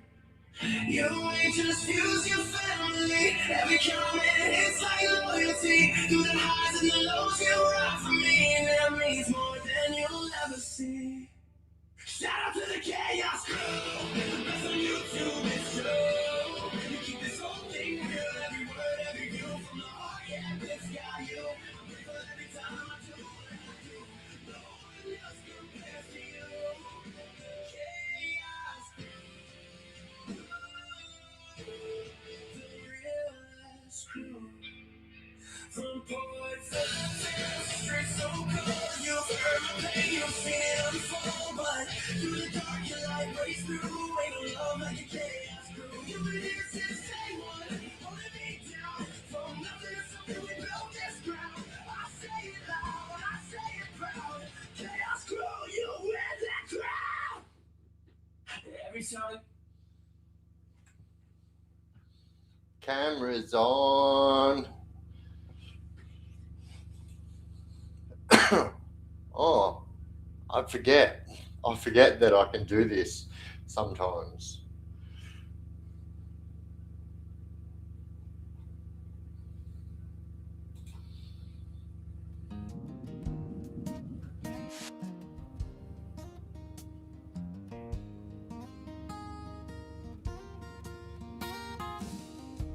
Standing in the spotlight on such a perfect night, knowing that you're out there listening. I remember one time when I was so afraid, didn't think I had the courage to stand up on the stage. Then you reached into my heart and you found the melody. And if there ever was somebody who made me believe in me, it was you. It was you. It was your song that made me sing. It was your voice that gave me wings. And it was your light that shined, guiding my heart to find this place where I belong. It was your song. Every night I pray before the music starts to play, that I'll do my best and I won't let you down. And for all the times I've stood here, this feeling feels brand new. And anytime I doubt myself, I think of you.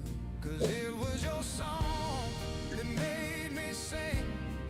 It was your voice that gave me wings. And it was your light that shined, guiding my heart to find this place where I belong. It was your song. Dreams can come true with God's great angels like you. It was your song that made me sing.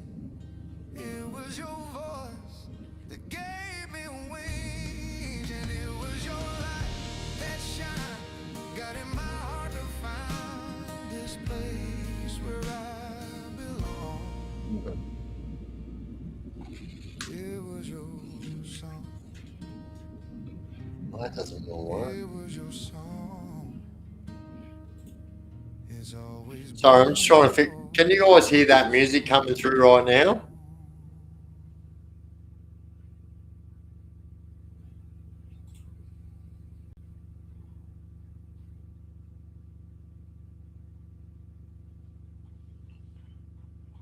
Wait, JD, you bloody legend. Sorry, bro.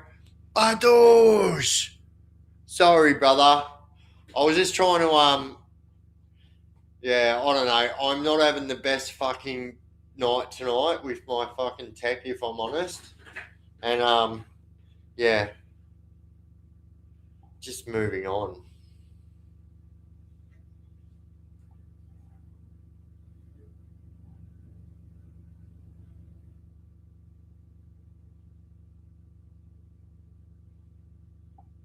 Oi, Big Red. I didn't read the start of that, but going by the fucking end of that, that's a fucking good statement, my friend. Let's fucking go. Definitely got to force it down, but it gets easier by the day. Thanks for the encouragement. Wait, I gotta keep going. Or if I missed this, I am fucking sorry, my bro. It is very important to me that I fucking read this shit, and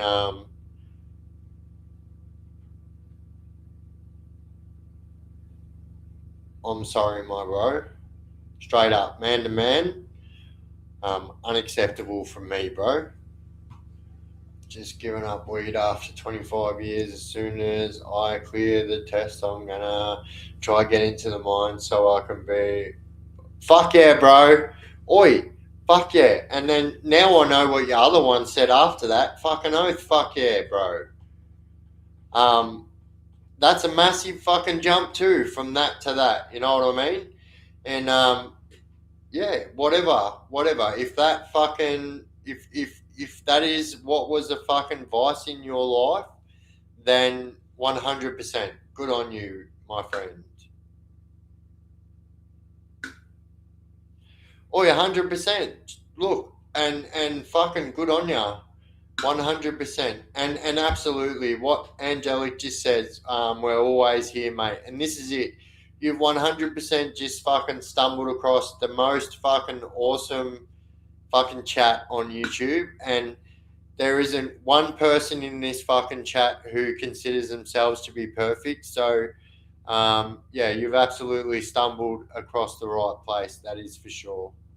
So fucking good on you, brother. Good on you. A douche.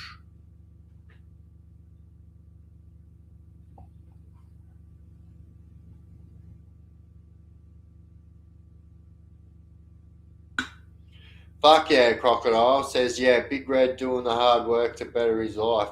Fuck yeah, you know what I mean? And that's 100% fucking, yeah, respect, my friend. Oof. Hey, Biff, do you like horror movies? Name a good one. You know what? Like, here's the truth, right? So, a lot of people here know that I used to do the paranormal stuff as well. I'm actually still to this day Australia's, as far as followers go, blah blah blah. I'm the largest paranormal investigator in Australia, and but like I haven't done it for like nearly 2 years now. But so because of that, I generally just didn't fucking watch scary movies because like they're just too Hollywood for me. And but like I'm not gonna lie, like there are some scary movies that fucking scare the shit out of me, and I'm like this has been a thing since I was a child. So the scary movie that used to scare the fucking shit out of me the most was because of what it said at the start. And it was that this is based on actual events, blah blah blah. And I'm talking about the Reagan fucking the Exorcist story. And that used to scare the fucking shit out of me. And if I'm totally honest, if I'm being totally honest, I think it's a little bit real still to this day if I watch it. And I can't. I think the last time I watched it was probably almost 20 years ago, just because like it fucking really really does me in that movie. But generally I don't watch horror movies as like a pick of a movie to watch. But there are some good movies that I do like. Like I like all the Insidious stuff. I reckon that's pretty fucking cool. I like um, all of the horror stuff that's kind of based on true stories, I suppose. I just don't like that stuff that's like too Hollywood to make it like you know.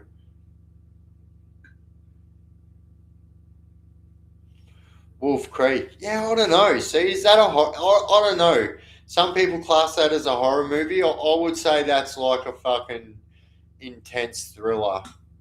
Not really a horror, you know what I mean?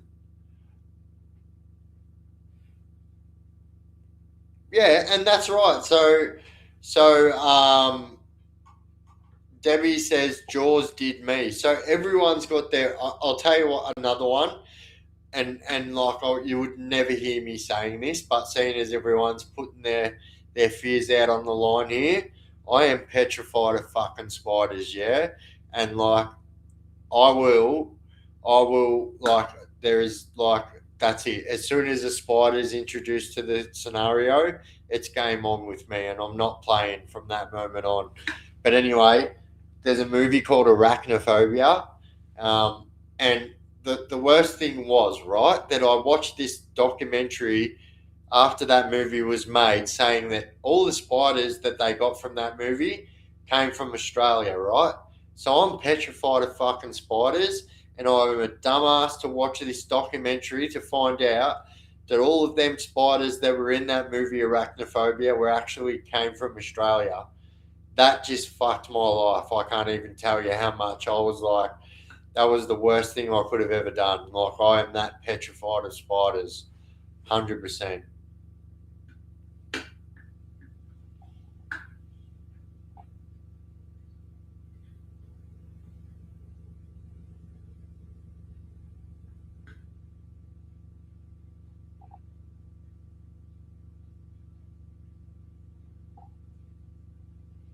Yeah, it's fucking scary. That oh yeah, I don't care. The Exorcist is scary. I reckon, if you ask me. Good boy, Bubby. Fuck. That's a horror in every sense of the word. Even though it's not a horror, I mean, I don't even know what that movie would come under. Independent, I don't know. It's not. I don't know. It's fucking definitely horror though. You can't, you can't unsee Bad Boy Bubby once you've seen Bad Boy Bubby. It's one of those movies where it's like, now that you've seen it, that's it. Amityville Horror, absolutely. I don't mind the Amityville Horror. The old one's pretty fucking cool as well. I don't mind the I actually fucking found after watching the original Amityville Horror that I'm actually quite partial to like very early fucking like horror scream type fucking films. I don't know. I just like I reckon the I don't know the B roll fucking footage or whatever it is. Like I just love it. I reckon it's awesome.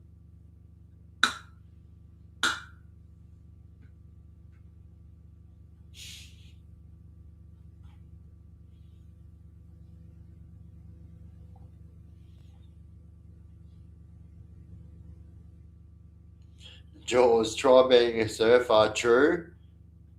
I reckon that movie put so many people off fucking going in the water. Bad Boy Bubby is one of my top three. Grouse film. Look, it's a fucking good one. I reckon it's awesome. Bad Boy Bubby. It's just like, yeah, it's definitely right in your face, that's for sure. Thoughts on paranormal activity? All right, here's the truth. I rate them as films. I think the key is with paranormal activity is not to try and take it on as this is real, like the Blair Witch type shit. I think when once people get past that, it's actually quite a good film. All of them actually, and I get asked all the time to say a horror story what happened while I was in prison, and I say the same one all the time. And it was whilst I was watching Paranormal Activity. I was two out cell with this other Sally, and he was up the top. I was down on the bottom bunk, and it was just the weirdest thing that happened. Like, so at Emma Port Phillip. So at the time I was in Fishburn East. So they were new units. So their towel hangers were made out of rubber, right? Because previously people were fucking committing hurry curry from the fucking towel racks, right? And so anyway, at MRC they were all made out of rubber, so you couldn't do that. And I remember we were both sitting there watching it, and right at this particular fucking time in the movie, both of our towels came off the towel rack and fucking like flicked into the shower. And I was like trying to be like this big tough fucking jail character, but also inside was absolutely fucking petrified. And I didn't say one fucking thing. Like I wasn't saying nothing. And my cellmate was like, "Bro, did you see that?" And I was like, "Yeah, bro, I fucking seen that." And here's the craziest thing about it, right? So I worked in the kitchen when this happened, and so my cellmate worked in the kitchen also when this happened. And so I was actually in um, C Yard at the time, and so C Yard is basically for working prisoners. And anyway, so I was in working in the kitchen the next day, and I was out in the smoko shed, and I was telling the story, right? And I swear to God, two other dudes were like, just looked at each other like that when I said what happened, and they were like, bullshit. They're like, who told you? And I was like, what? They're like, who told you? And I was like, what are you talking about? These other two dudes that were in the smoko shed, so at the exact same bit in the paranormal activity movie, their towels came off the towel rack. Now, I'm not usually one to believe in coincidence, and if this was a coincidence, well then fuck, I'll go he. But like, yeah, I don't know. That was just too weird for me.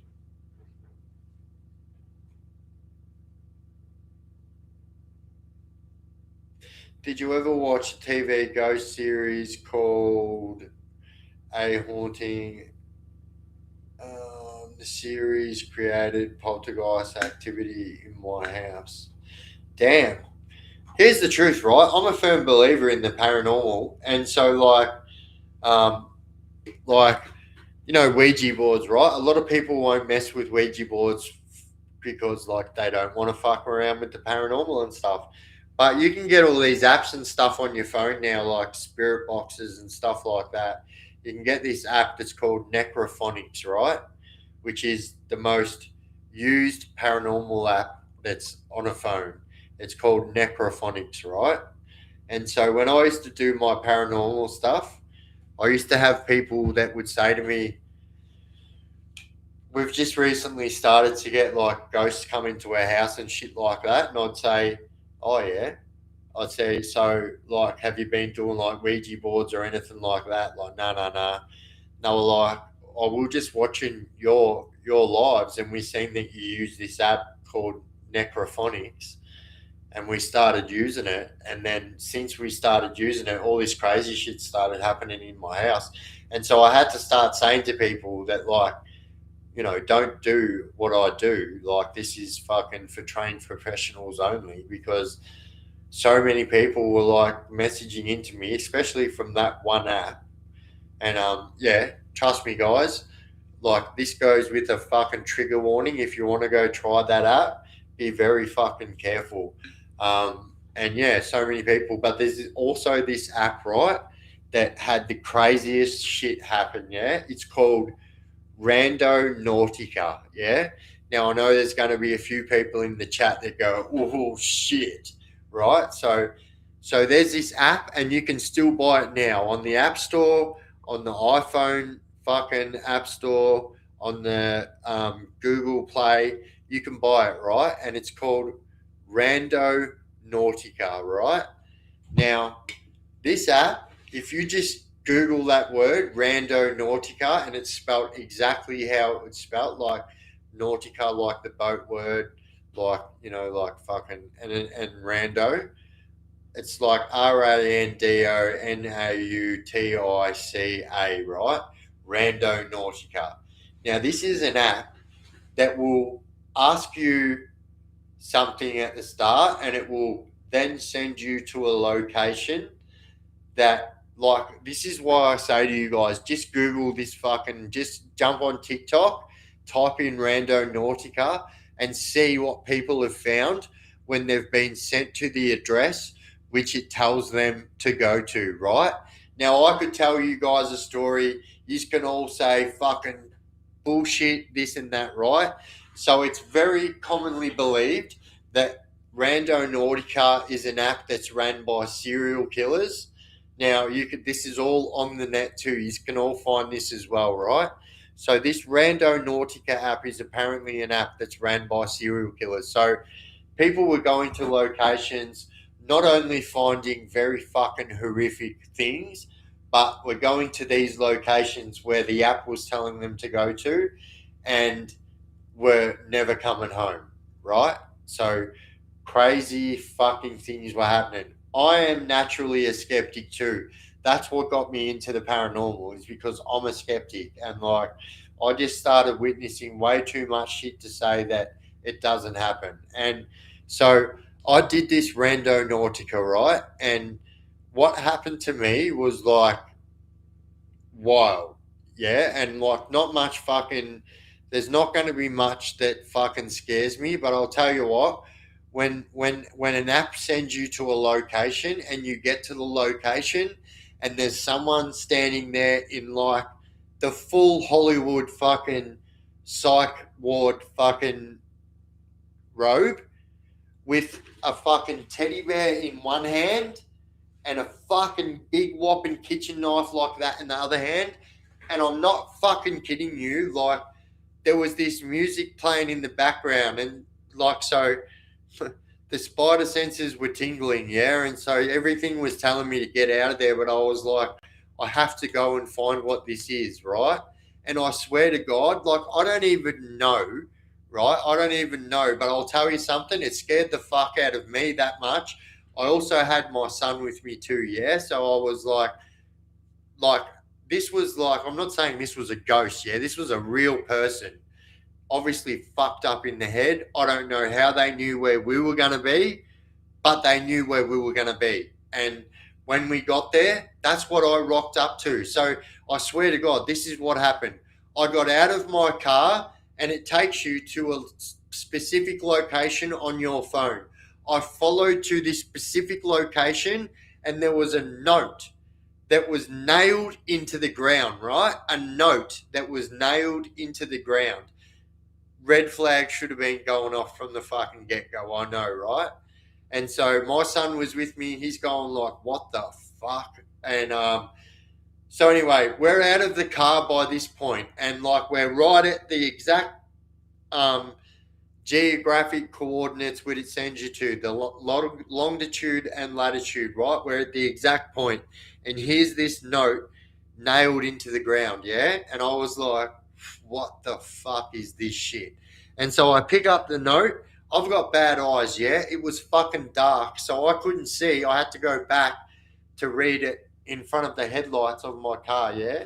And this is exactly what happened, right? So I'm reading it, and it said something, "You have just entered into a game on Rando Nautica, rah rah rah. Once you go this far, you can't go back.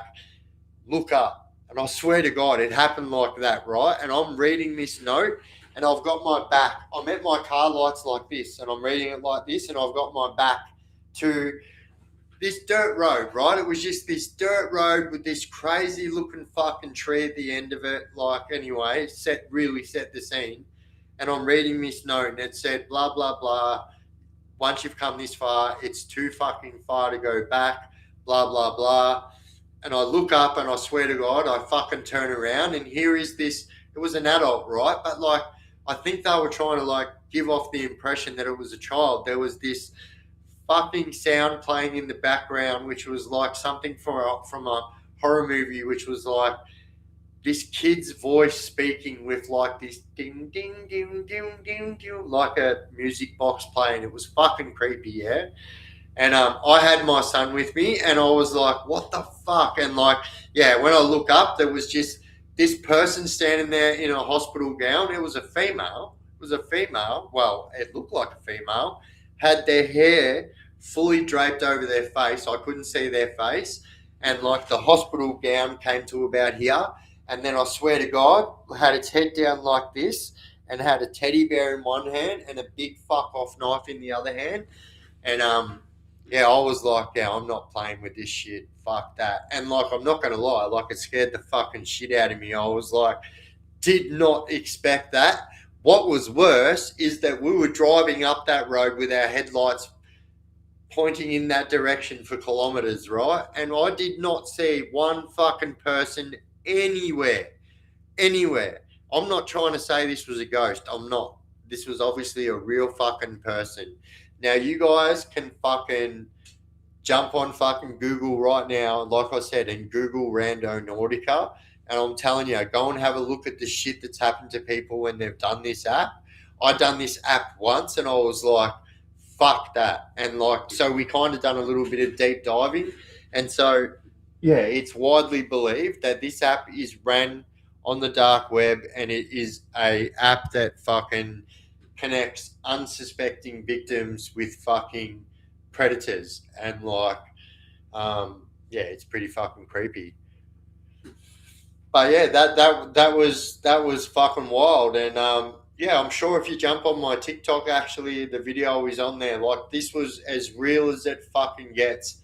And yeah, it actually scared me. I'm not gonna lie. Like, I was like, not only that, I didn't have a fucking weapon, and the knife that she had in her hand was like, the biggest fucking knife out of the kitchen knife rack. That's fucking huge. It's like that. You know what I mean?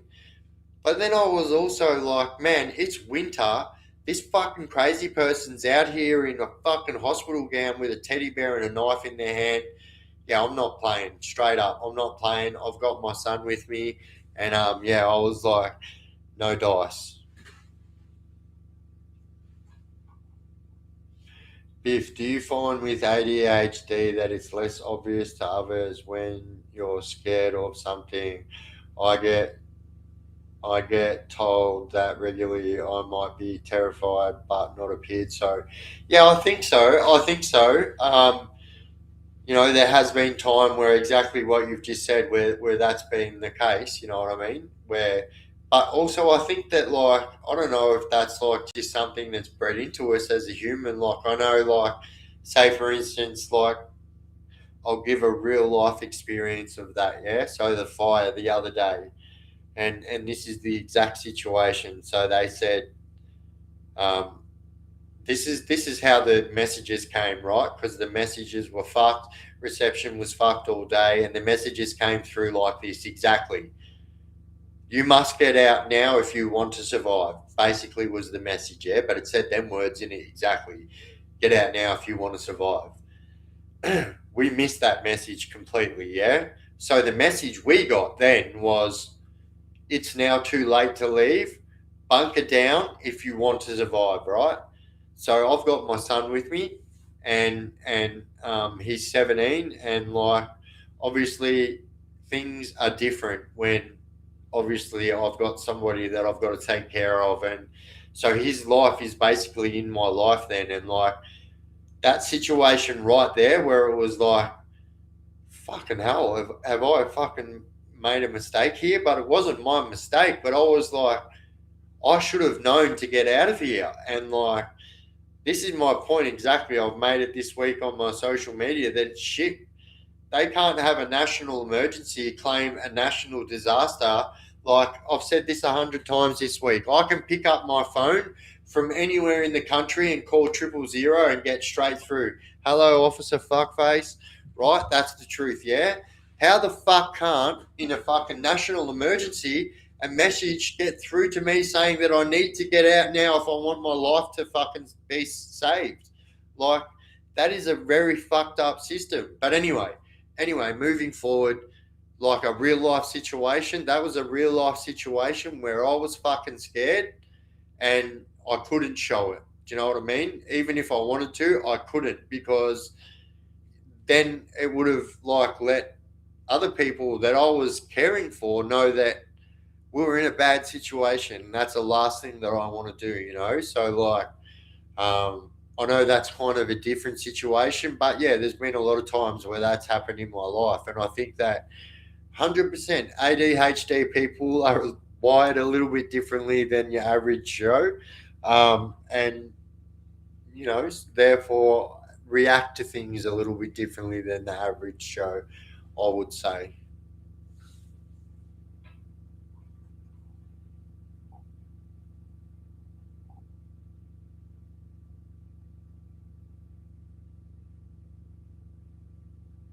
Oh yeah, Aussie Australian Bush Rangers says I'm watching one now on YouTube and they're in a graveyard, right? So my kids used to ask to come ghost hunting with me all the time, especially when Spaniards started doing it, right? It was very popular once Spaniards started doing it, and good on him.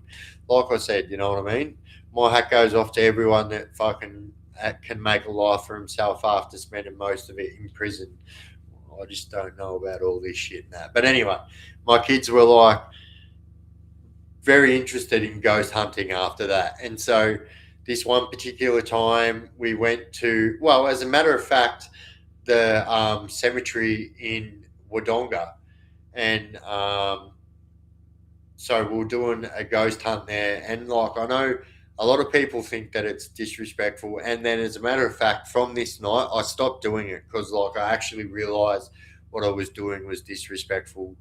I wouldn't step on anyone's graves or anything like that, but I'm still doing like a fucking ghost hunt in a graveyard, right? And so my son wanted to come with me, but at the time he would have been, this was about 2 years ago now, so he would have been about 15 years old, maybe a little bit longer than that, maybe 3 years ago. And so we're doing it, and like, so it's a lot of crazy shit started happening.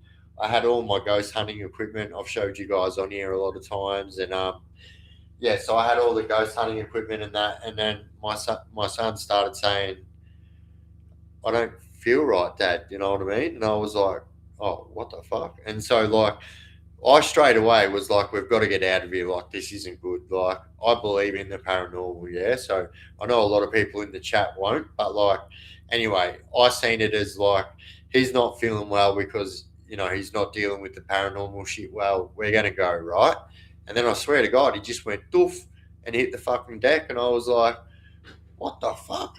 And like, so we just got to the car, and there's some people in the chat now that actually have been following since my TikTok days that will actually remember this.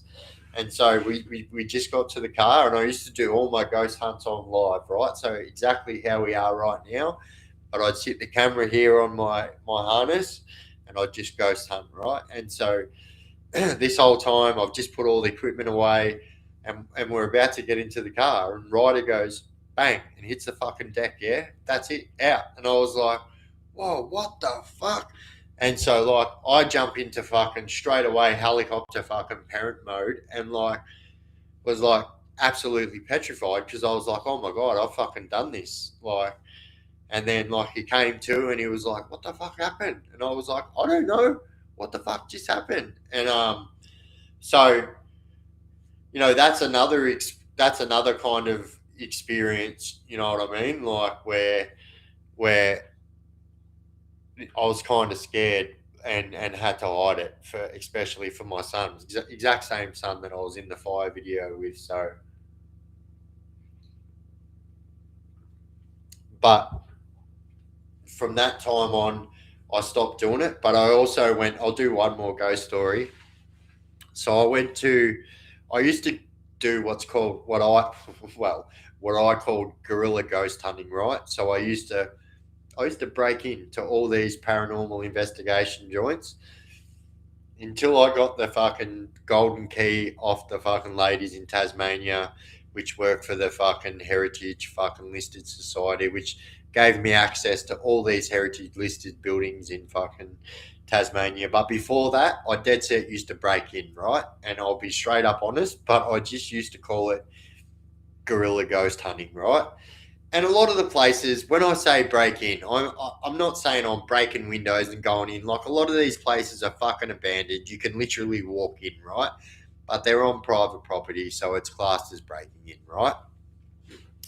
So on this particular night, we went to Goulburn Mental Asylum, right, which is apparently still to this day classed as the most haunted building in Australia, yeah? And so my second eldest son, Bailey, wanted to come with me, and I was like, yeah, no dramas, we're going, let's go. And so we'd went there the night before, and like he was pretty sketched out by it. And I was like, look, you don't have to come back. Like, you can stay in the hotel. But he was kind of like, mate, I don't want to fucking stay in the hotel by myself. And then, so anyway, he ended up coming back with me, and we went up. And so the Goulburn Mental Asylum actually had a home for the criminally insane. So it was basically, it's a psych ward, but like, and a psych ward from the 1800s. So it's basically a prison anyway. So, but they had, so up in the very top floor, up in this loft area, they had the home for the criminally insane, which had 14 cells in it, right? And it was like all up these flights of stairs. And these buildings were built in the 1800s. So I'm talking, there's no elevators or nothing like that. And so you have to walk up all these flights of stairs. And we were up the top, and my son started saying, like, Dad, this joint's fucking really sketching me out. And because, like, it was really, really, like, I had all my equipment set up, and it was just going off. So I'll just, 1 second.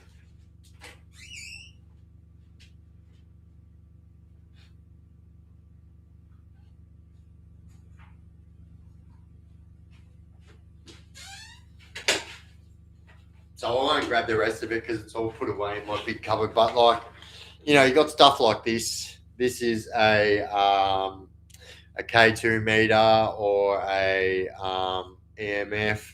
So this actually reads electromagnetic fields, yeah. And so everything was going off. So this so this was going off, and I've got another one which is also sound activated. So depending on how much those things go up and down is how much it makes a noise.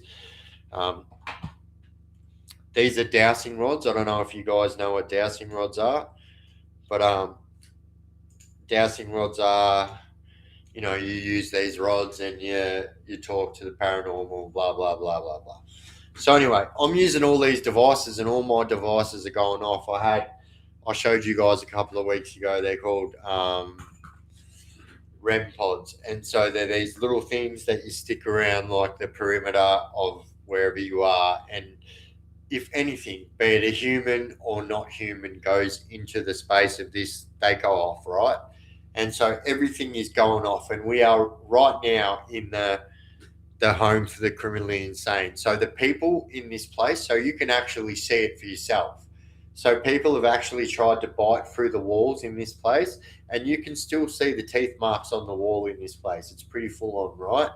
There's actually, like in the horror movies, you see like, where people have scratched the walls from trying to get out and stuff. This is literal things what you could see in this place. Like it was like a Hollywood fucking movie, but it was real. And then my son started saying like, Dad, I'm not feeling very well, like let's go. Like I don't feel comfortable. And I'm like, no worries, bang, just started packing everything up, right? But we had to go down these flight of stairs, right? Now, I've made mention of this before. I've got this thing with clowns as well, yeah? If you come up to me with a clown costume on, you'd want to hope you're really nice, because like my instincts are going to kick in, and like I will, my instincts are just going to kick in. That's all I'll say. And so I, there's, the part in the It movie where like the ball's bouncing down the stairs. Anyway, we're sitting at the top of these stairs, and I'm like, righto, we're going to go now, yeah? And so by this time, we've been in this place for ages. My torch is starting to die, and we're running out of fucking light. My camera's still running, but like we're running out of light. And keep in mind, my camera's running, but that's live with like hundreds and hundreds of people on it. And then next thing you know, we started to hear this bang, bang, bang, donk, bang, bang, bang, donk, bang, bang. I swear to God, and like like I'm not. I suppose I will say is I have a fucking clown phobia, yeah, and so instantly I've never seen any movie except for the original one, and I think that's where this phobia came from, right?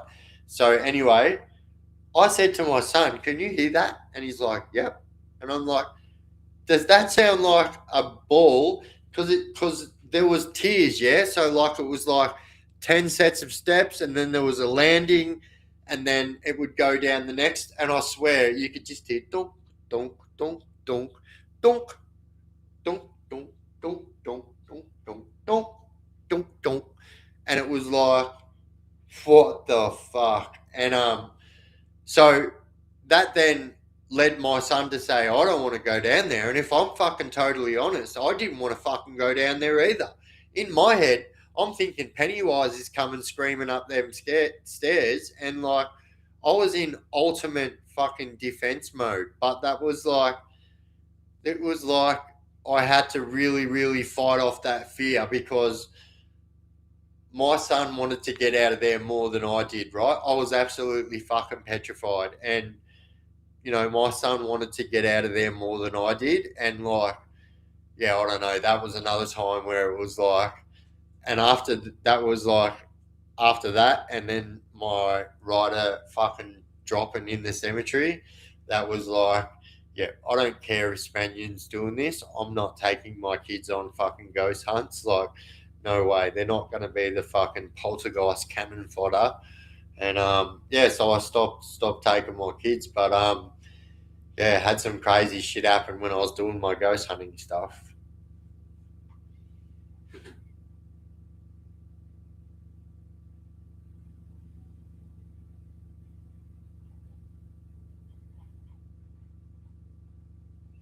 Oi, doors, boomerang girl, you bloody legend. God, doors.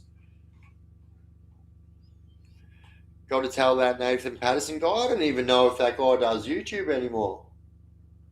I don't know why that guy was fucking killing it.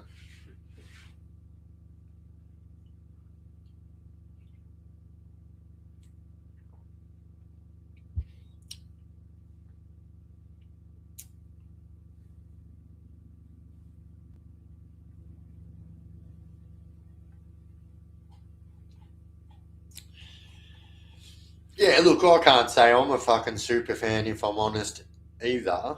But yeah, I've just got to respect everybody that gets out of prison and turns a new leaf and wants to turn their life around. Like I've got to fucking respect it.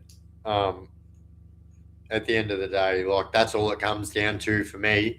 Like I said, I don't agree with a lot of it, but at the end of the day, I've got to respect other blokes that have made an effort to change their life. And here's the truth: that guy is a marketing genius. Um,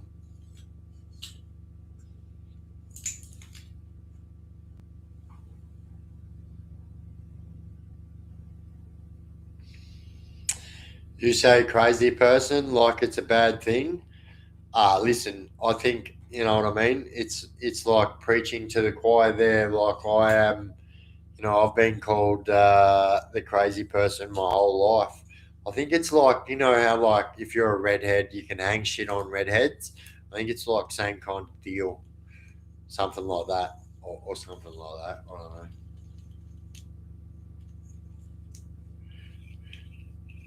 You need to help those spirits return to the source. They are stuck in between realities. By praying for them and helping them on their way does help. Om Namah Shivaya. Oh, very spiritual, Paul Lees.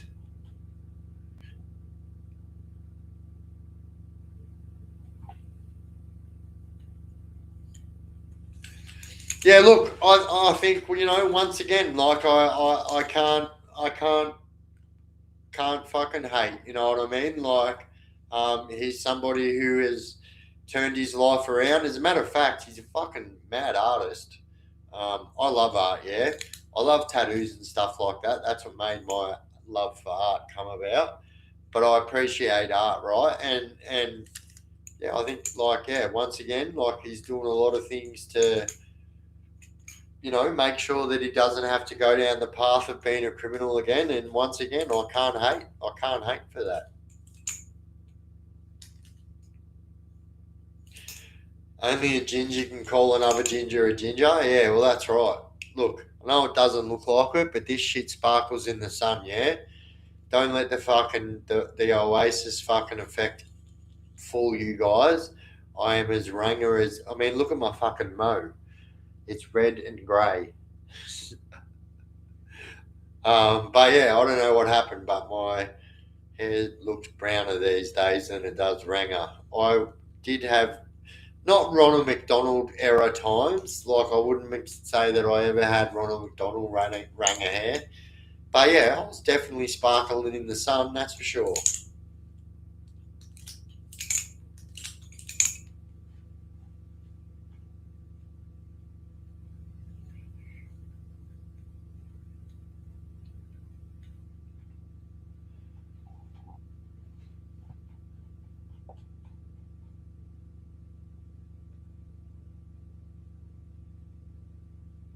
You lost would be so easy to scare in the bush.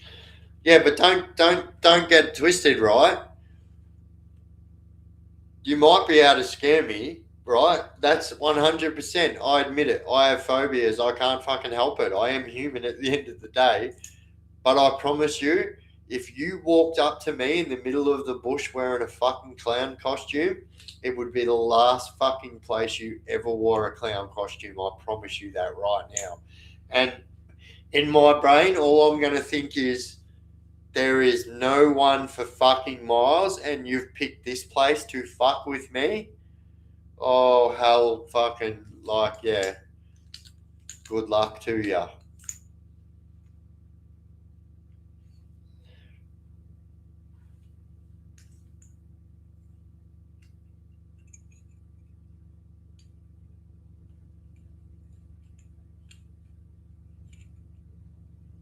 Yeah, 100% Corvus. Like, I agree, you know what I mean?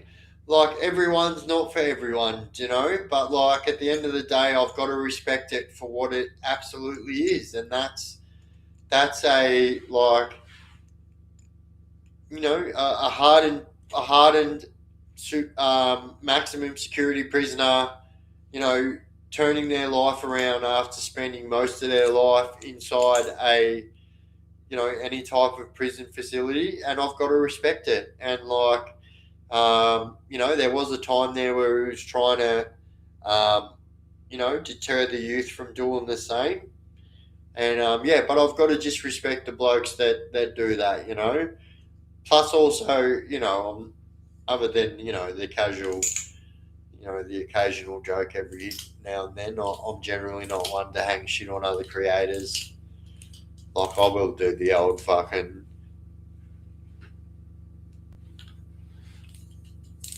cars. Look at that. But you know, that's about as far as it goes.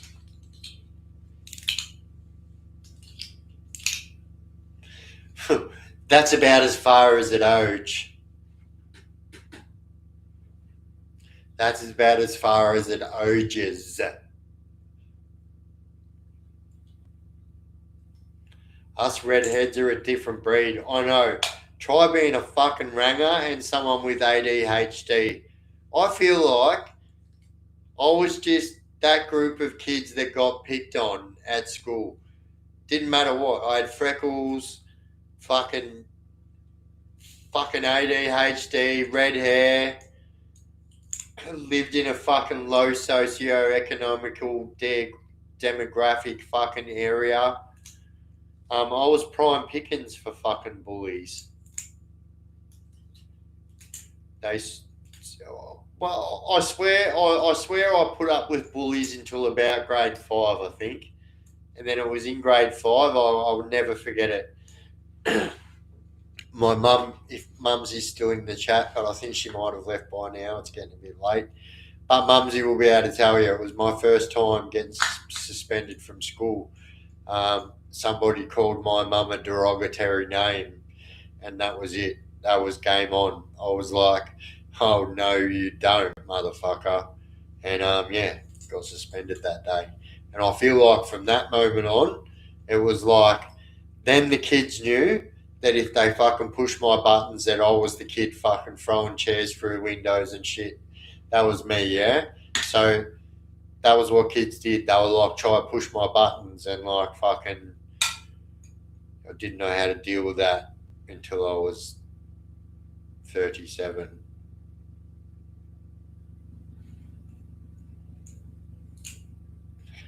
Hey Biff, I farted and I feel needles.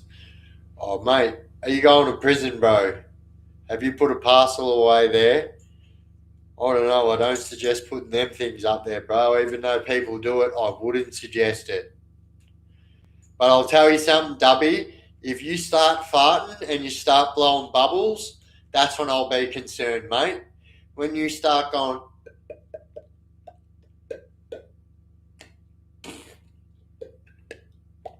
I'll be concerned. Until that day.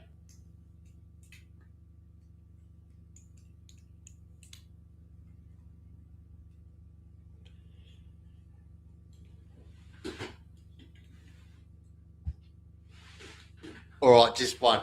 You ready?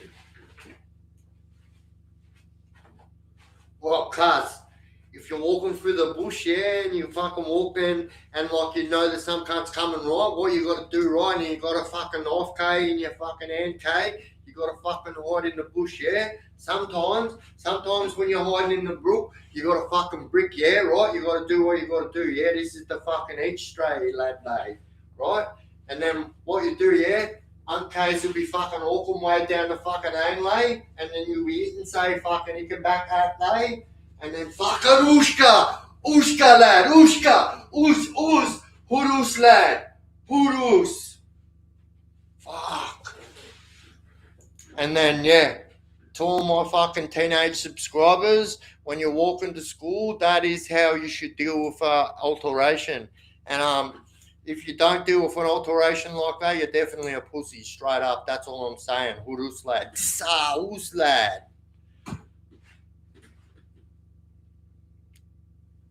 Alright, that's it. No more. No more.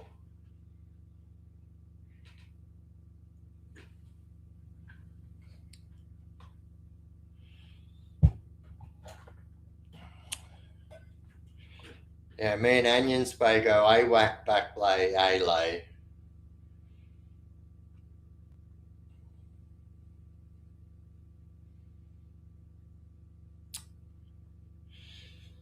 Just because you like,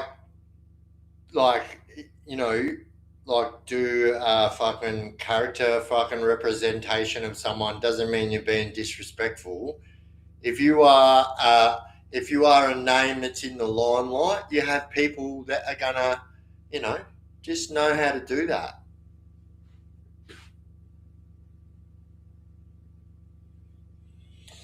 Or how funny would it be if fucking he came on and said, "Oi, what's that, Adley?"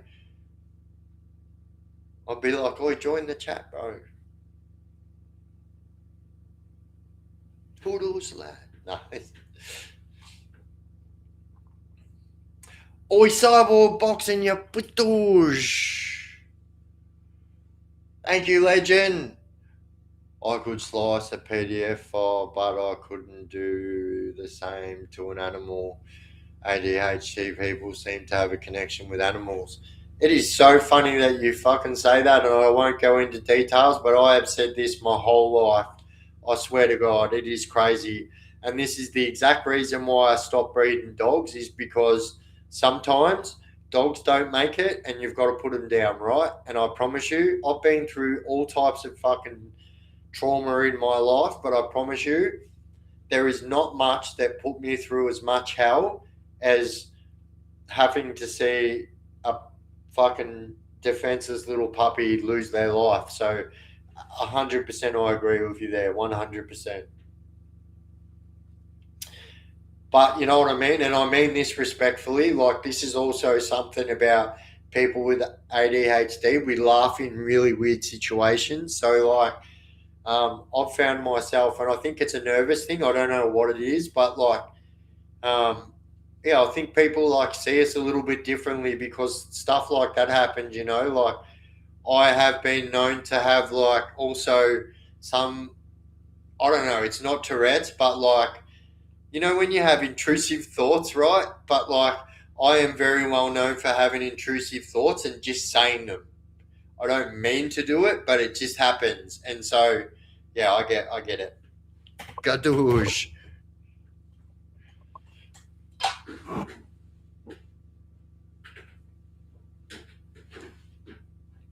Animals sense it, 100%.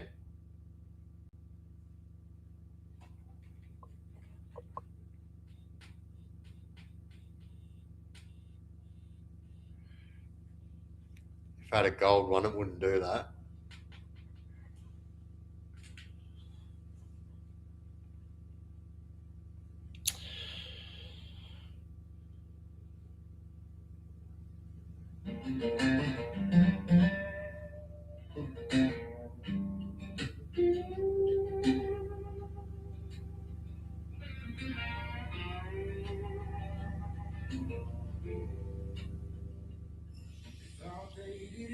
Come true, no.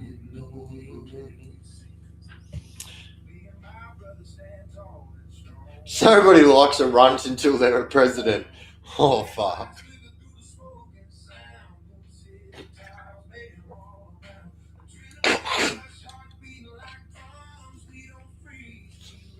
Oh.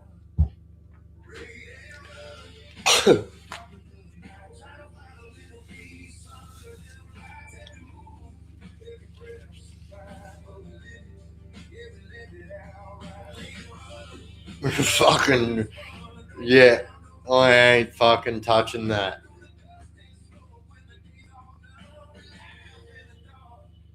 Read him room.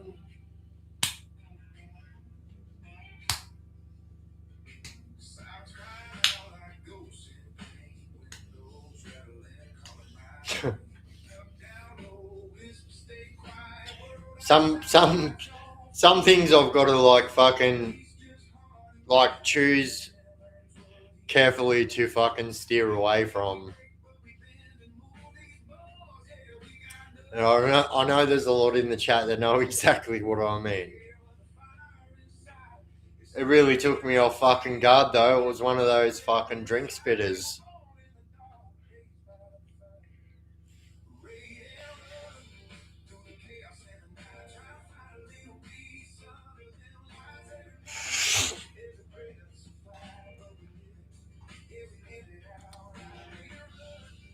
I'll tell you what. I'll tell you what, Dubby. I'll get a video for you tomorrow of the most action lawnmowers get on my property, yeah? And see if this lawnmower fucking reminds you of any lawnmowers that you think you've seen in your fucking past.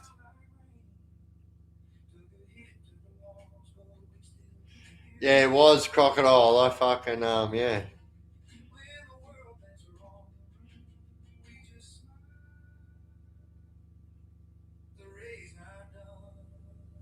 Well, so I can't say that about spiders. But I do. I am definitely the bloke that sees a fucking, like a Christmas beetle somewhere, it's made it inside. Like I'm definitely grabbing him, walking him outside, and fucking letting him go. Spiders, some, yeah, right. Although I am fucking claustrophobic, I have been that guy that's got to be the guy that gets rid of the spiders in the house. I'm a dad. That's your job.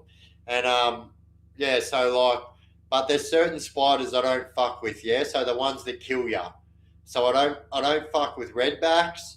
I don't fuck with funnel webs, black widows, and look, people are really, really scared of whitetails. They are gross, but the truth is, whitetails do not have one drop of venom in them.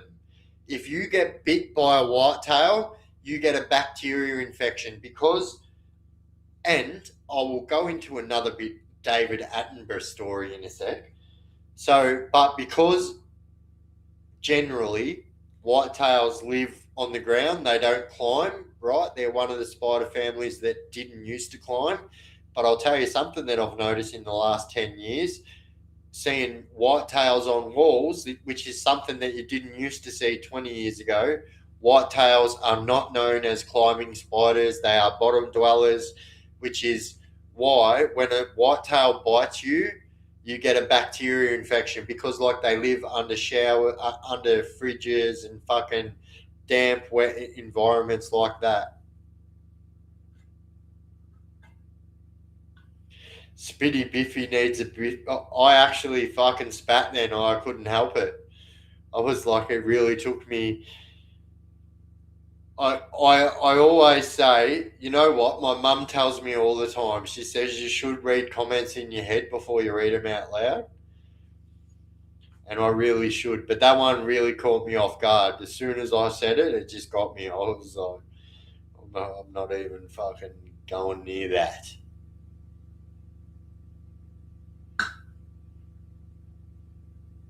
Bull ants can fuck right off too. Yeah, you know what? You know those, I don't know what they're called, yeah, but they're like bull ants, but they've got like, they're like bull ants, but they've got like nippers at the front. Um, and they're like, I think they've got wings as well, but they're still a bull ant, but they've got wings. I don't know what they're called, but them fuckers will bite you and hurt you.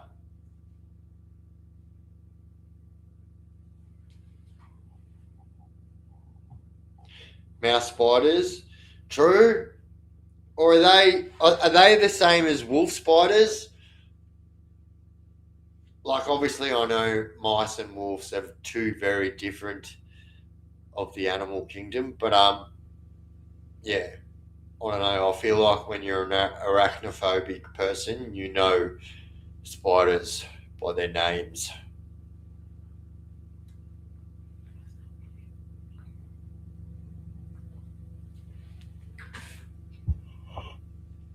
I'll do anything for $3. A blue bottle, yeah, maybe. But like, you know, the ones they've got wings too. I'm not doing that ever again. I don't know what that was. I think I was fucking just being all that day again. Oh, have you seen that Aussie guy? Have you seen that Aussie guy he gets bitten by everything? He lets everything that's like deadly and painful and that bite him. My hat goes off to that guy too, actually. My hat goes off to people like that wake up in the morning and they're like, cup of coffee, cigarette, Hong Kong. I'm going to go get bitten by a fucking blue bottle octopus today. Yep, that's what today said to me. I'm going to go get bitten by a blue bottle octopus. Tomorrow, I'm going to get bitten by a funnel web. Sunday, fucking Waz is bringing in a fucking tiger snake. Might let that thing bite me on the ankle for a bit. Tuesday, I've got Bazza bringing in the fucking scorpion. I'm going to let that bite me on the corn cob. Wasps. All right, so true story. I don't know if I should say this or not. I am anaphylactic to bees. You know when you say something and you think, fuck, I really shouldn't have said that. But it's said now. But yeah, I am anaphylactic to bees. I have 7 minutes tops if I get bitten by a bee or a wasp to get to my EpiPen. If I don't have an EpiPen on me, then I have 7 minutes tops to get to an ER to get an epinephrine shot because I am anaphylactic to bees.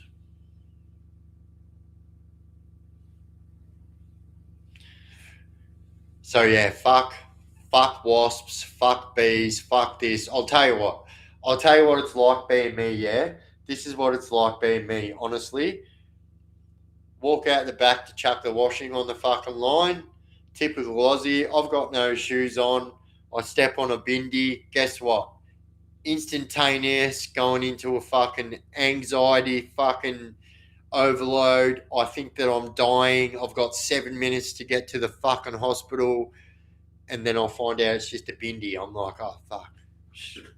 That's all right. I swear, there's nothing worse. It sucks. Like, when you're riding, so when I used to ride, and I used to wear face mask before it was like cool to wear a face mask on a bike, for the simple fact, so I didn't, like, I can tell you when you're doing 130 up the fucking highway and you get hit in the fucking forehead by a Christmas beetle, feels like you've been hit in the head by a fucking golf ball, I promise you. But yeah, when a bee's doing 130 and hits you in the forehead, like, that is the biggest recipe for disaster. Because the truth is, you get hit in the face with stuff all the time when you ride. And anyone else that rides with a visor up or rides a Harley and doesn't ride with a full face helmet will second me here and say that everything that is on the road you get hit with in the face. So it's very hard to, like, I have never been bitten in the face when I have ridden. I have ridden through a swarm of bees, and how the fuck I did not get bitten, I don't know, because there was like 10 other blokes riding behind me that all got fucking mauled, and I didn't. I guess it's just one of those things. But yeah, that always scares me. That was something that always scared me, you know, riding on my bike and then just like brushing it off like it was just like, because even if you're doing 130 up the highway and it starts raining, even those raindrops fucking feel like fucking little knives, I promise you. Especially if you don't wear a face mask or if it's summer and like a lot of dipshits fucking don't wear, like, I don't get it. I know a lot of bikies do the same thing, but you would never catch me wearing like a vest with no fucking shirt on underneath. Like, the truth is, bike riders are dumb shits and we come off, yeah? Like, if you have a crash in your car, the chances of you coming out the window are very fucking slim these days, right? If you have a crash on your bike, guess what? Every single time you're going over the handlebars. Every time. No fucking two ways about it.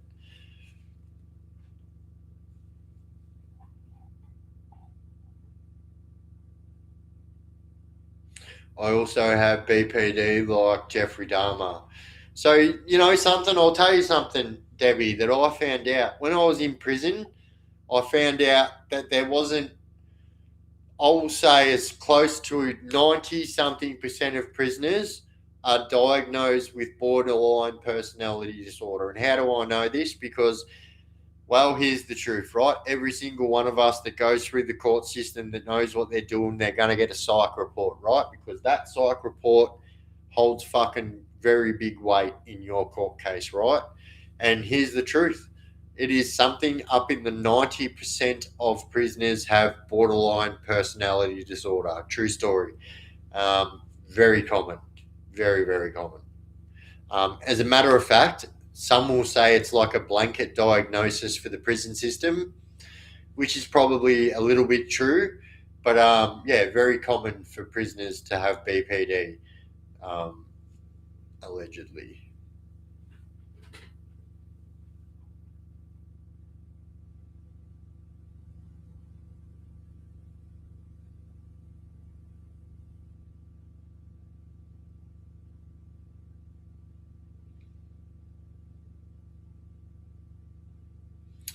Oi, Corvus, 100%. That's fucking so true.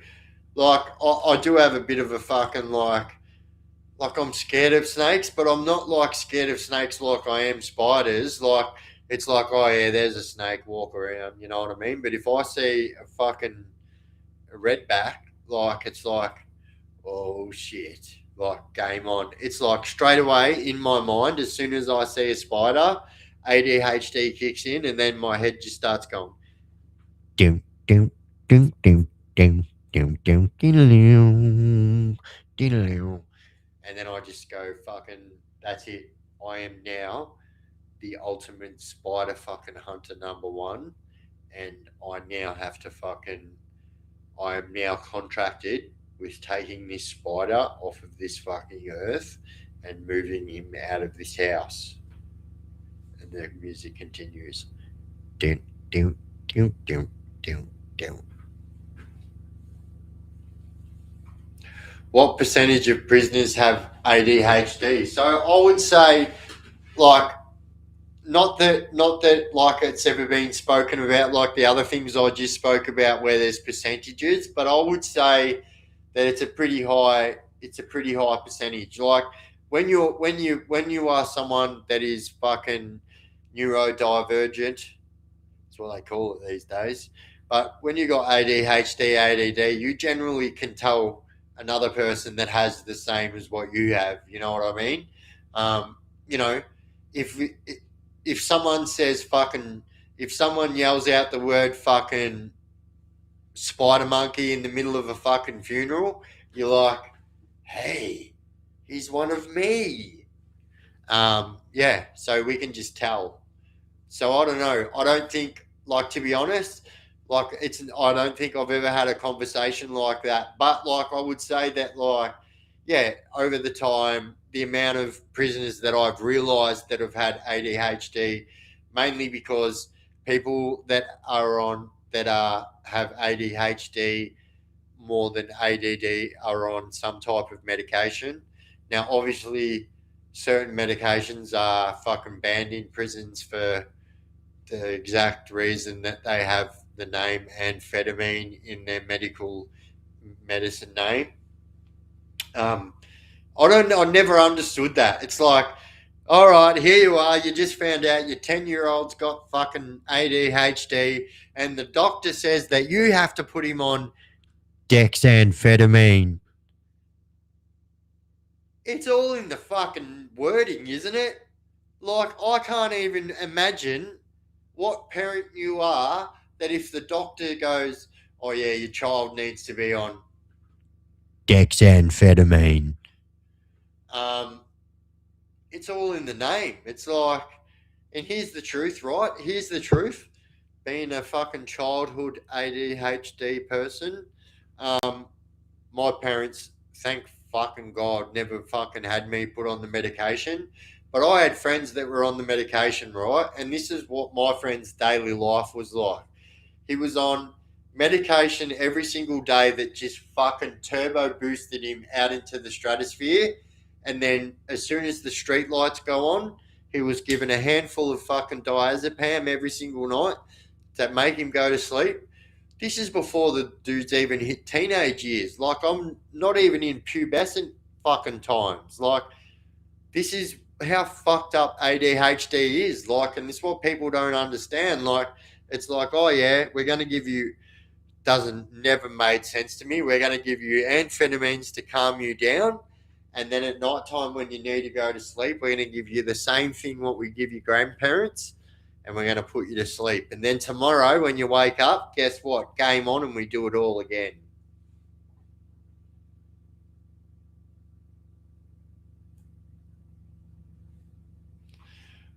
I picked you out as ADHD from seeing your first YouTube. Most of my old school friends had it, and I didn't know. Yeah, I think, like, here's the truth, but right. So I'll use my brother as an example. So my brother is also someone who is highly fucking neurodivergent. Is the fucking political term for it these days. But um, he was someone who got on, starts with V. Fuck. Starts with V. Anyway, he got on this new medication as an adult. He was like 42 when he got on the medication, and absolutely said that that medication changed his life. Now, not in the way that, like, oh yeah, like I'm a full straight person, never tried amphetamine, but my doctor just gives me 6 amphetamine tablets every day type of thing. I mean, like, he said that it absolutely turned his whole life around, gave him a whole new lease in life, and just made him, like, deal with everyday things differently. You know, if you have ADHD, you know that, like, certain things fucking really, really fucking put you out there. Dexamphetamine puts me to sleep. So here's the truth. So there is absolutely no. I mean, when you want to get down to the fucking nitty gritties of it, like molecules, I'm talking, like, but scientifically, there is no difference between dexamphetamine and amphetamine that you buy on the street, right? It is exactly the same, right? But methamphetamine, so methamphetamine, totally different, right? A lot of people get it mixed up, and but here's the truth, like, it is so crazy, and like, I didn't realize until, like, my, like, it took me a while to realize that the party drugs that I was doing were doing the total opposite to me than they were doing to my friends, and I didn't realize why. I was like, man, and then yeah, it just turned into one, like, more. It was like fucking dangerous, actually.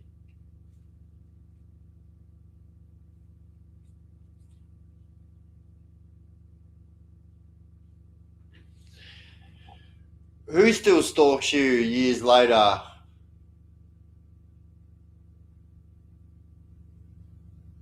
Oi, catch a W, you bloody fucking legend. It is an exact fucking, like, yeah.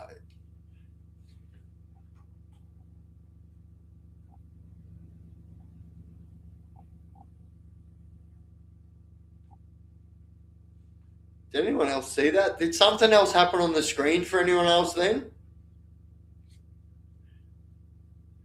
Dexies make me really productive. I thought I had ADHD for a quick minute.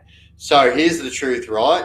If Dexies are making you really productive, then you don't have ADHD. So anyone that takes any type of stuff like that, like, so Dexies, the weight loss drug, Duromine, stuff like that, or any type of stimulant, and it does the opposite, right? that's usually an ADHD person. But someone who says they have ADHD and has a stimulant and fucking goes shooting into the stratosphere, not true. Not true.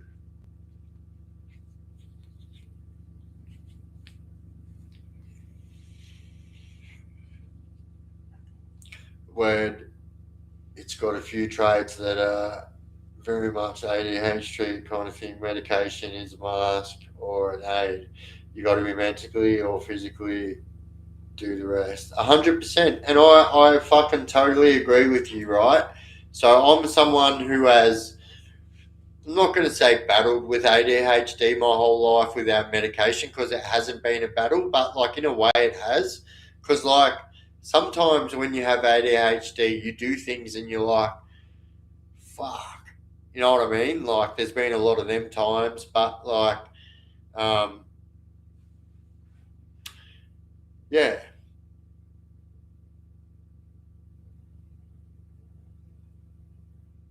What's wrong with amphetamines? Love catching a gig on Valiant. Like, look, I think here's the truth, right? And I can't be any more real to you guys than this, yeah? So there's a lot of medications out there that the doctors will prescribe you that will give you some type of euphoria, right? Which then makes it for you to take it upon yourself as an adult to then realize that, like, so for myself, yeah, I've got a very addictive personality, so I know that like there's certain things that I can't do because I've got a very addictive personality, and like I'm a realist too, and I make my own bed and I lie in it, and sometimes I fucking hate it, but it is the way it is. But downers really lift me up too. Oi, I'm exactly the same, bro. And like once again, like I hate using these fucking comparisons as an example, but like it's the truth, guys. Like I am a former addict, and like drug addiction was a real part of my past, and like to sit here and say it wasn't would be an absolute bullshitting fucking lie. So but like I am also a realist, and I will say that I have an addictive personality, so much so that like I know that like certain things like I can't do because like of that addictive personality, which means that yeah, I don't know. I guess I'm also like I never get it twisted. Once an addict, always an addict, right? So like there's not many fucking. But here's the thing. Here's the thing with me, right? Like everyone's got their own poison, right? Everyone is an addict in their own way. And I think the worst thing is about being an addict of today's day and age is that people just automatically assume you're a crackhead.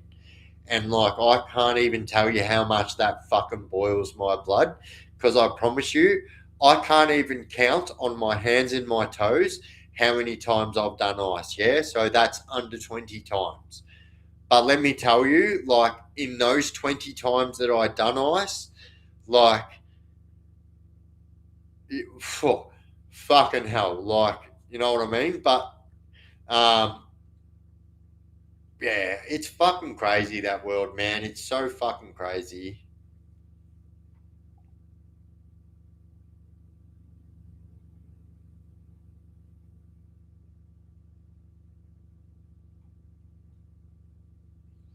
Alcohol is my worst drug, and like, look, I'll tell you what, I have never said this before. I've never said it. There's never been a time when I have said this, but like, I think, recent lives and stuff has like proved it, like I kind of touched on this in the last live that I really easily slipped into this,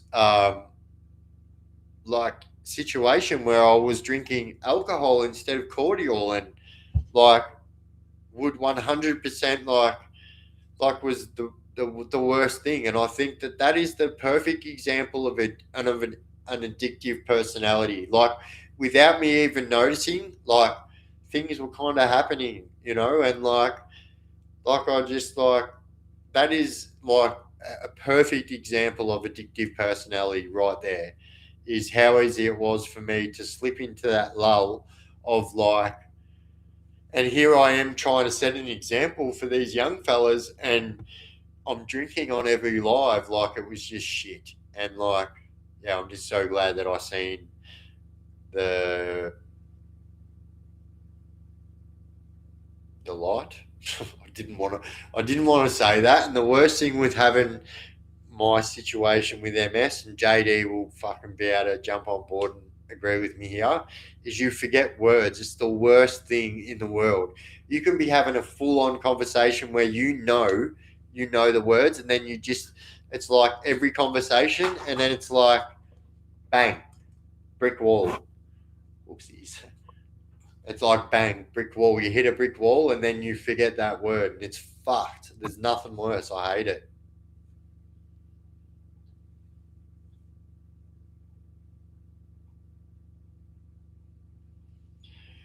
Gunny sitting behind a computer for days at end and uppers go hand in hand. I fell into that shit. It's so gross. I'm ashamed, but hey, don't do meth. Don't feel this way 15 years later. Fuck yeah. Oi, Gunny. Fucking legend. Gadoos. Um, oi, and this is another reason why we are the realest, most fucking best community on fucking YouTube. You know why? Because we are a real community. um, I can sit here and I can fucking talk about my skeletons in my closet and feel that I'm not being judged by you legends, right? And I know that you guys feel the same way. Hence, otherwise, everyone wouldn't be fucking putting their skeletons out there for people to see. And like, that's what makes us so unique here, guys. Like, I can't touch on this fact enough, you know, like, this is what really separates us from other communities on YouTube. We really, really differ from people in that respect that like we're really, really open to everybody's thoughts and feelings as long as it's not derogatory and being hurtful to the other people here in the chat. You literally couldn't find another fucking chat on YouTube to roll into being an unknown fucking person in the chat and say, I am an ex drug user. I am an ex criminal. I am an ex fucking this, that. There's only a few ex things you could say that you were in this chat that would get you very quickly kicked out. But I love that. I love it how people can come in and they can openly speak their mind like Gunny just did. And I'm fucking douche, Gunny. My hat goes off to every single one of you legends that can come in here and do that. And I feel like um, yeah, I just feel like that's what makes us different. You know what I mean? We all come out here, and every single one of us fucking wears our heart on our sleeve here in the chat, right?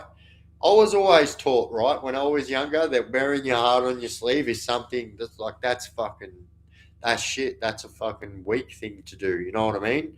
Fucking dicks. Here's the truth, guys. Like absolute truth. Come in the chat, wear your heart on your fucking sleeve, and you will get judged exactly as the same person you were before you told us about your skeletons. And I think that that's what differs us from everyone. And I just want to say to everyone here, oi, big ups. You guys, big ups.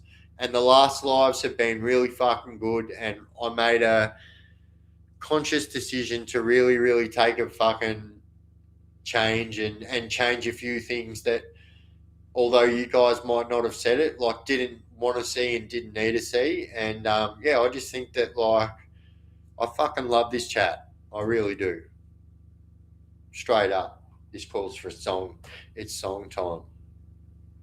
This is a Chaos Crew song time,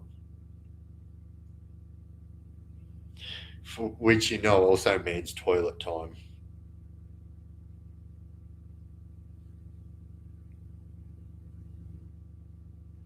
We'll go a different one. I've been running from shot. Every time the camera's on, you're riding me through the storm. From the stories to the struggle, yeah, you've been there all along. Late nights, real talk, truth spilling through the mic, and the chaos crew shows up every single time. You ain't just views, you're a family. Every comment hits like loyalty. Through the highs and the lows, you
You're more than fast. You're part of the game. Together we ride through the chaos and pain.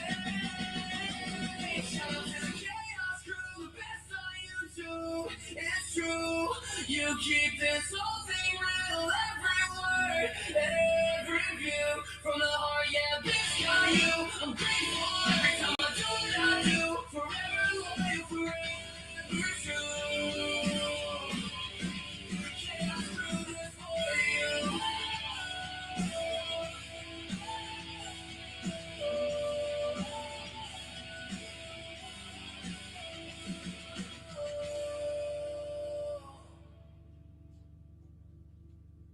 Every time the camera's on, you're riding with me through the storm. From the stories to the struggle, yeah, you've been there all along. Late nights, real talk, truth, spilling through the mic, and the chaos crew shows up every single time. Every single time. You ain't just built your family. Every comment is like loyalty. Through the highs and the lows, you run for me, and that means more than you'll ever see. Shout out to the chaos crew, the best on YouTube. And it's true, you keep this whole thing real. Every word, every view from the heart, yeah, it's got you. I'm grateful every time I do what I do. No one else compares to you. The Chaos Crew.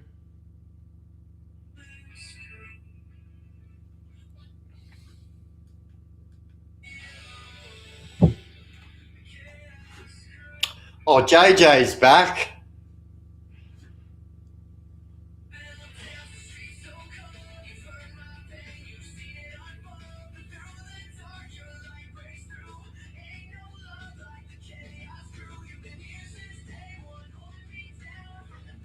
Can I get a copy of that when it's finished, Australian Bush Rangers? I don't look like a reader, but I actually love books. I am of the firm fucking belief that books are brain food, and I have always, well, actually, that's a lie. So, as long as I've been reading, I believe that books are brain food.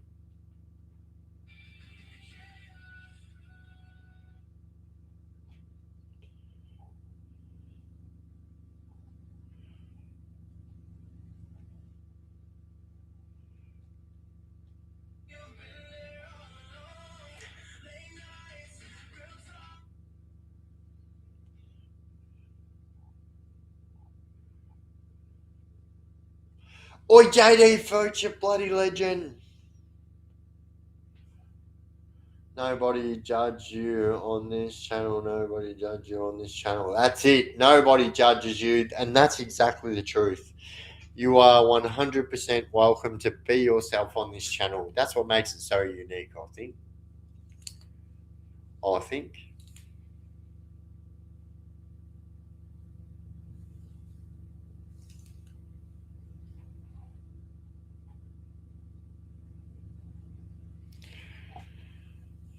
Chaos Chronicles. I fell asleep on the couch and woke up and you're still on my telly. True? That's a sign.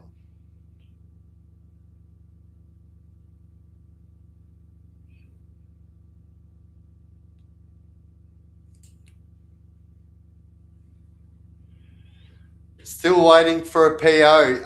Absolutely angelic. So I apologise, but unfortunately, the part of the world that I live in is making it very hard for me to get my own fucking personal. So it turns out, don't worry though. I have a fucking suggestion that I was put onto today that I did not know exist. You know what? I could actually do it. Let's just.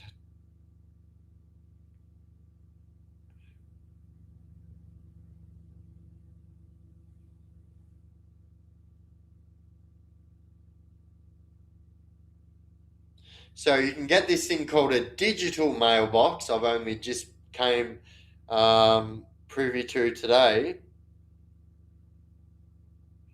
and I'm going to do it while I'm online here with you guys, and then I'm going to give you my fucking address. Obviously, not my real address.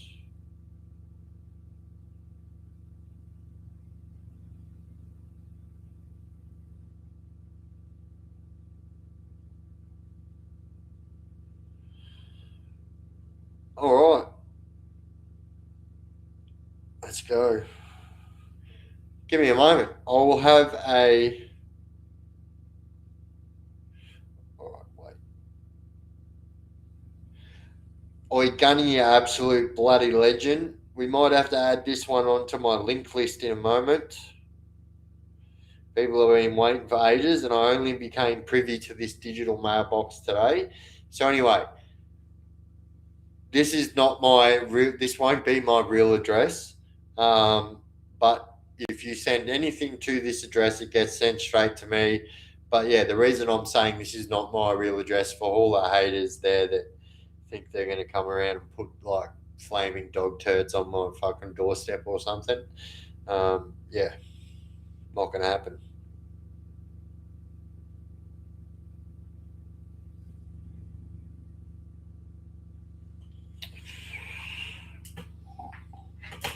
Oh, you fucking Jesus.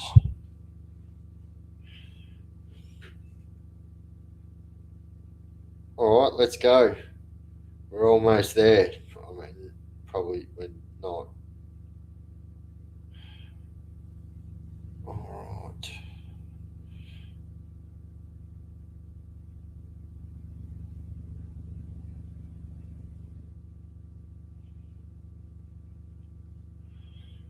Well,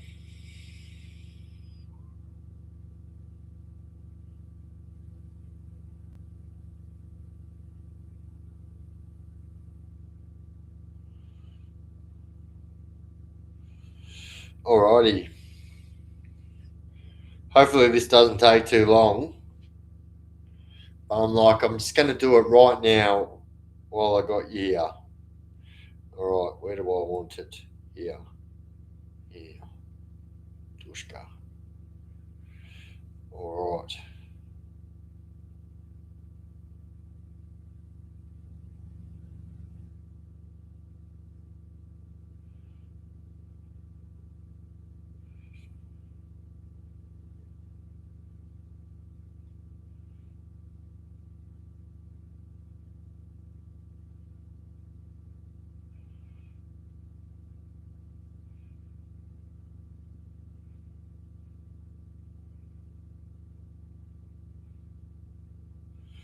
Oh, we're nearly there. We're nearly there. Oh.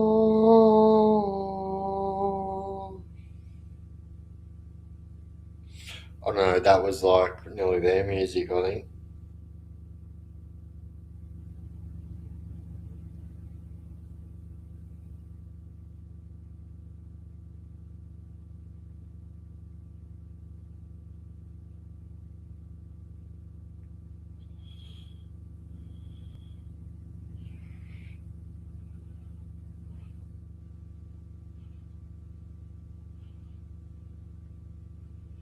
All right, nearly there.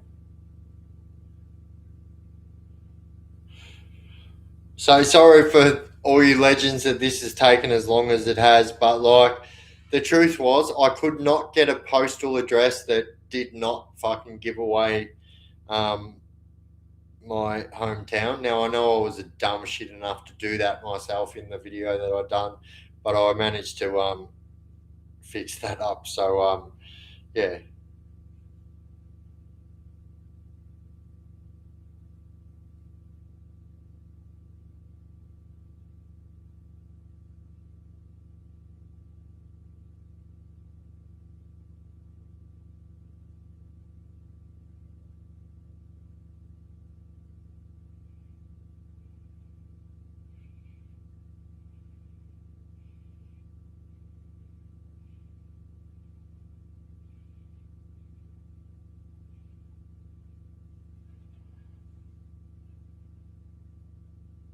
Oh, sorry guys, won't be long. But if I don't do this now, I'll forget about it till next time someone messages me about it. And yeah.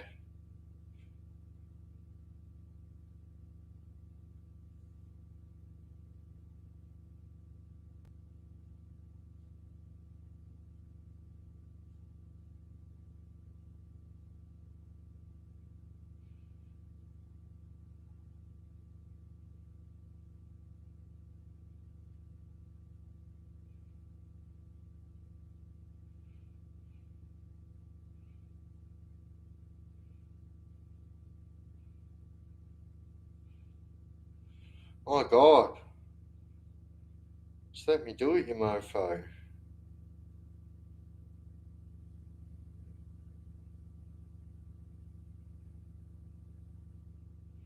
All right.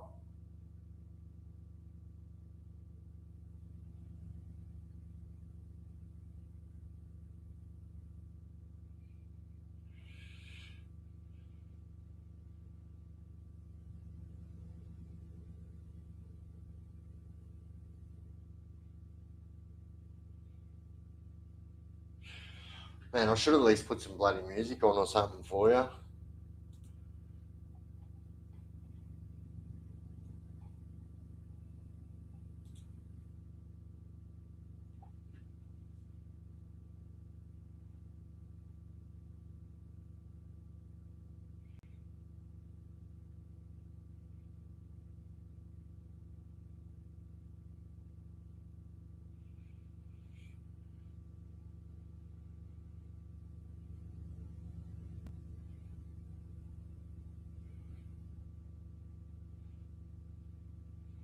Oh, 1 second and we're there. I'm actually pretty excited that I've got a postal address now. That's pretty cool.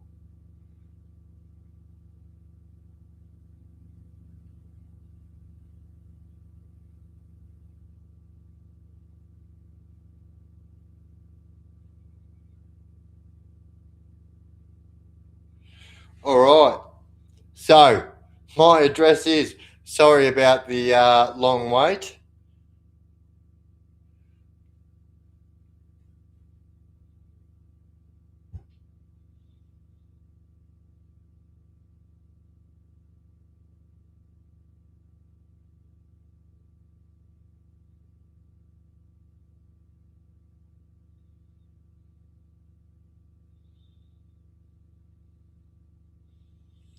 All right, let's go. All right, so my address is.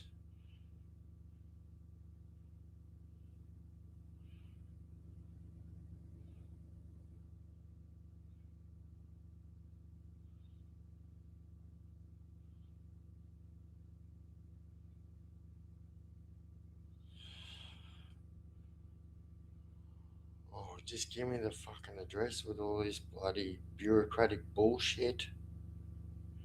Why does everything have to be a fine line dotted with a fucking.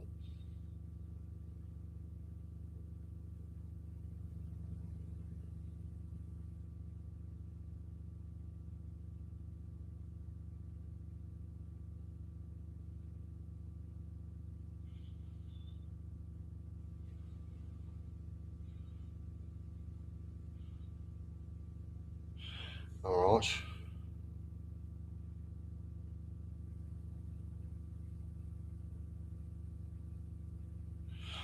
All right, so this is my address.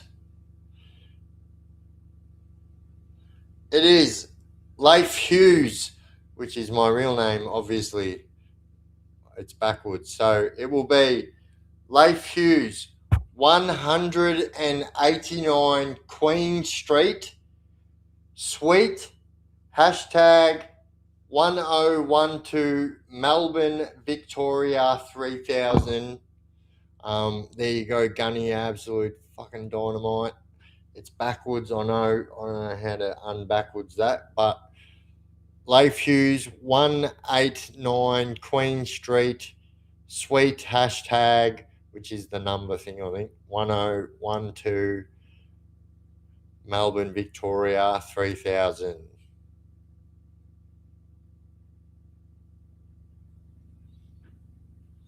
We now have an address. a postage dress. I'm actually fucking stoked about that.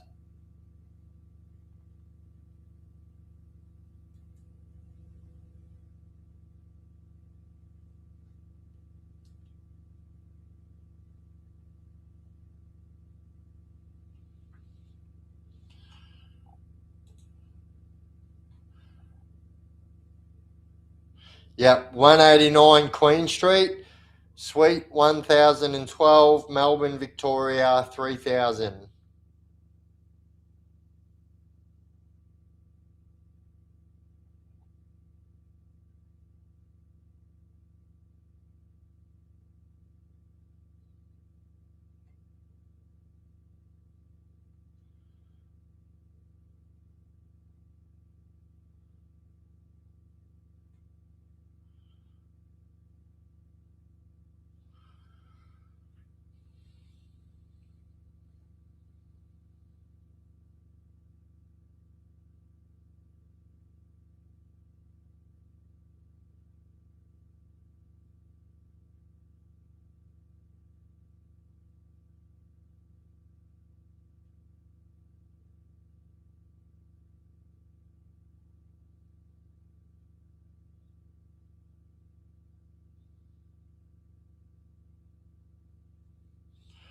I'm actually pretty stoked about that.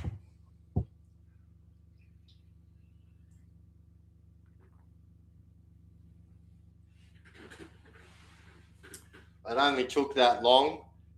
But yeah, I figured if I didn't do it then and there, then we would still be asking about it. I don't deliberately do it, but yeah, I have a unfortunate bad memory, and um, stupid things don't leave my memory. Like I don't understand it, but important things.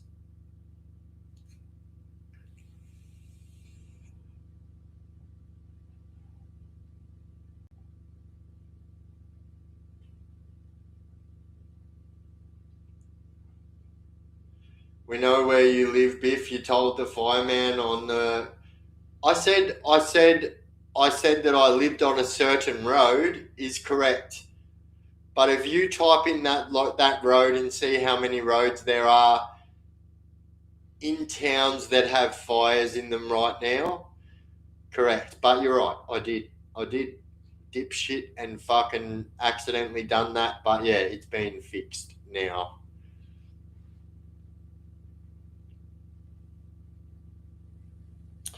Like it doesn't really worry me that much. But the truth is, um, yeah, someone would have an absolute fucking the best day of their life on their hands if they decided to walk through my gate. I promise you.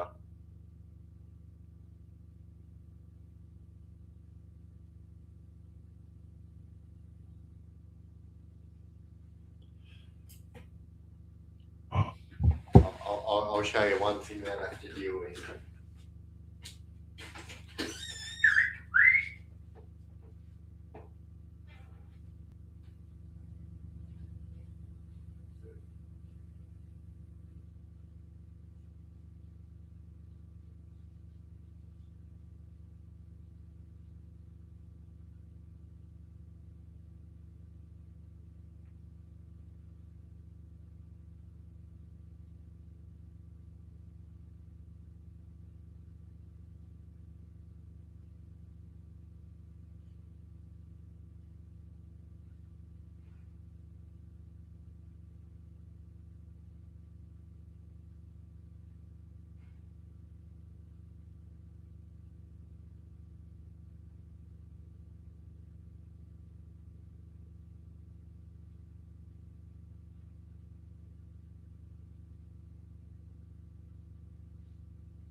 That's fucking 80 kilos of all dog, isn't it? Big boy, yeah.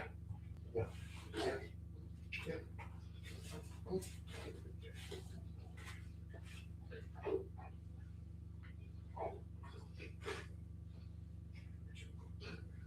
Yeah. Sit. Knuckles. Good boy.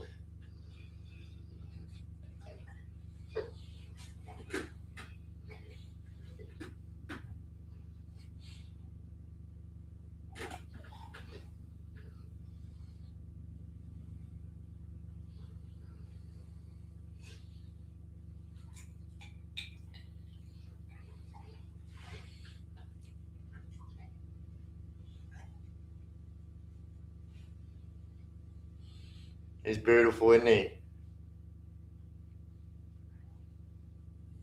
Look at the size of this fucking thing. Good boy. Yeah. Look at the shoulders on him. Look at the neck. Look at his neck. Look. He's a big boy.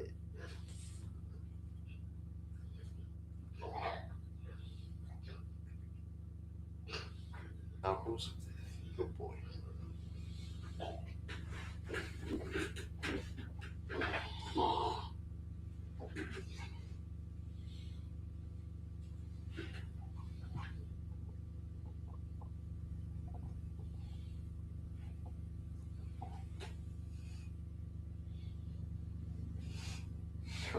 I don't know anymore.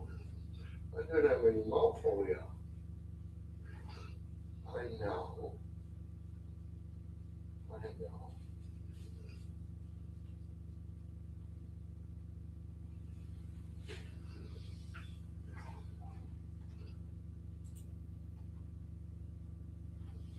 He's a big soft heart. He is. Thank you. He's more fucking world. This one, aren't ya?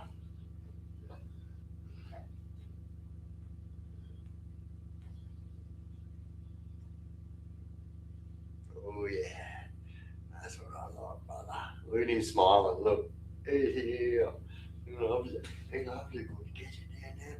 I love it. Look at him smiling. Oh, he loves it. Oh, he loves it. He loves it, don't you? Yes, you love it. You love it, don't you? Oh yes. Oh yes.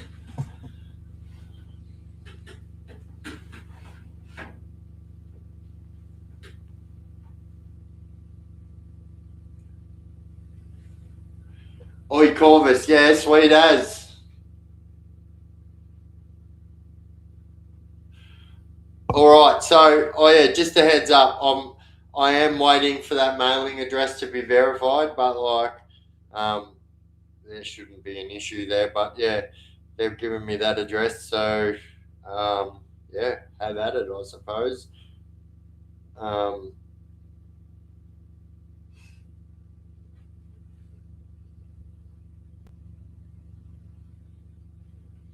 I seen this guy. I follow this YouTuber from the States, and like he does this thing where like he sees if like any of his audience can prank him, and by a certain way.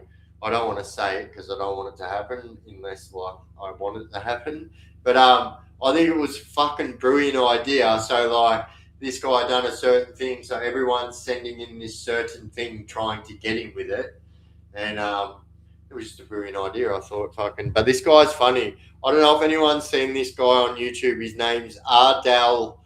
Hang on, wait, I'll tell you his last name. He's so fucking funny. He's like a worker dude from America, and he like just does like content talking about his workers, right? But fuck, it is gold content.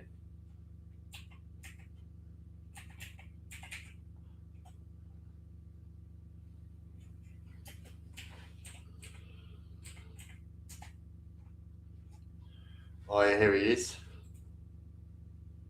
So his name is on YouTube. Oi, trust me, guys. You would love this. Why can't I see that?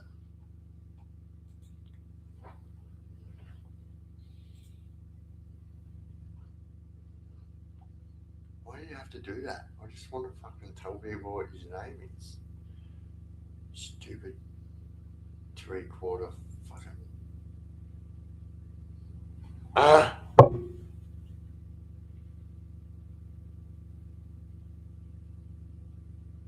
His name's Ardell. I can tell you that much.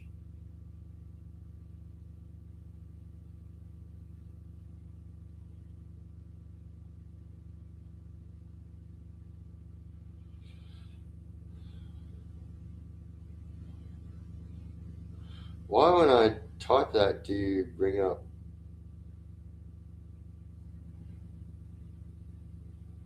Okay, so his name is Ardell Cockrell.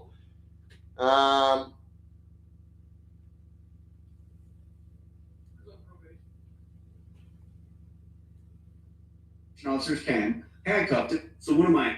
So my neighbor's on probation with a GPS monitor.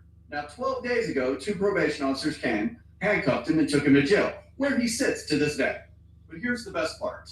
14 probation officers just showed up at his vacant house to arrest him and take him to jail.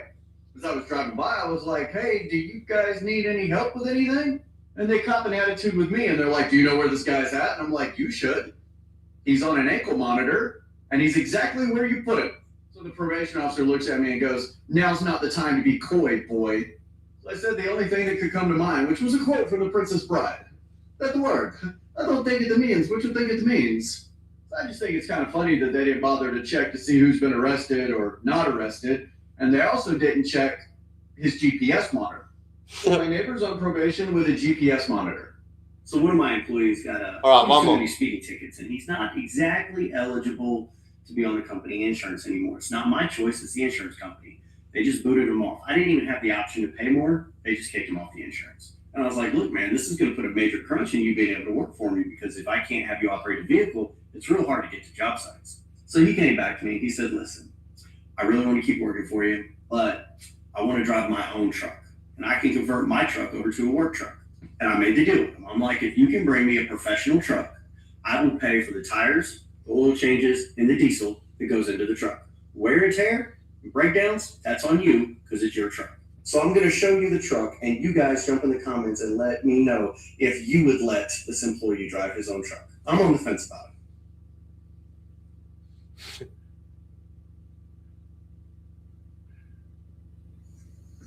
Let me know what you think.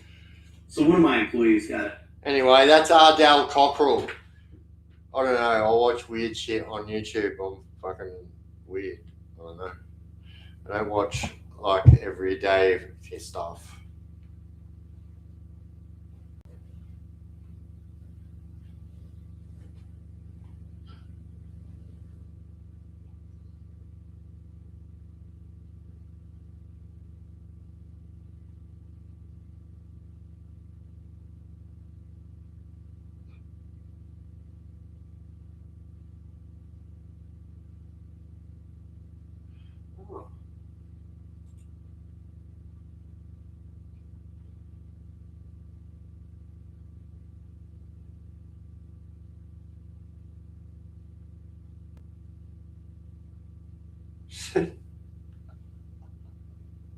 Oh, I swear to God, I swear.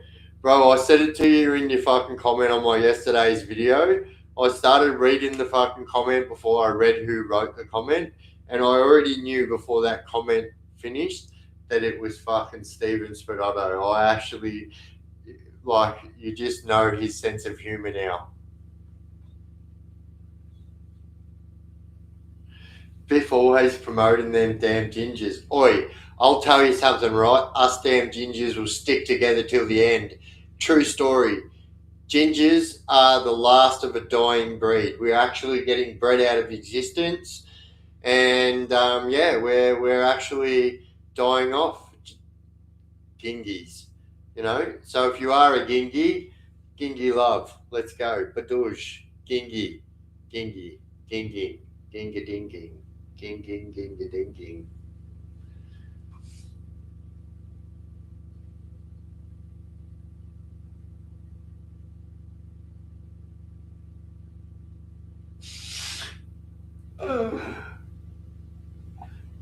Ging ging forever. 100% douche. Lock it in.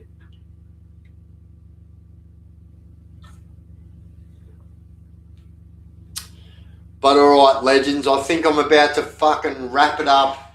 We've been on for 3 hours and 43 minutes. I did schedule in 2 hours, so we've done alright on a Friday night.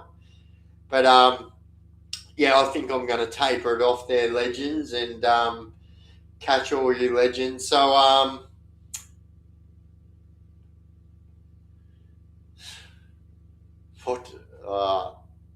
watch this space. That's all I really can say.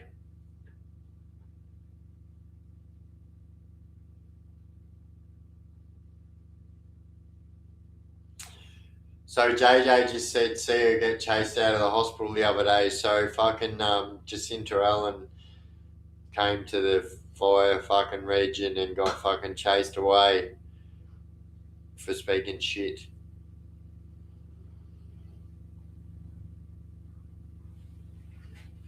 Ginger Ninja. Fuck yeah, the Ginger Ninja, the Ginganingi. Actually, so any one of my legends that's done fucking hard time at Port Phillip Prison will know that there is a screw at Port Phillip called Ginger Ninja.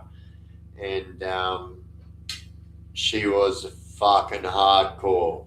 And her sister got caught, true story. Hey, Ginger Ninja, fuck you, I hated you, and fuck you. This is why I'm saying this. Your sister got caught giving reach arounds in the gym, but not only that, what actually lost your sister her job, Ginganingi, was she got caught stealing tennis rackets from a prison. That's embarrassing. Where are you going with that tennis racket, miss? Home? Taking it home. Alright, Corvus, you bloody legend. I'll suss it out. Alright, legends, thank you so much for joining.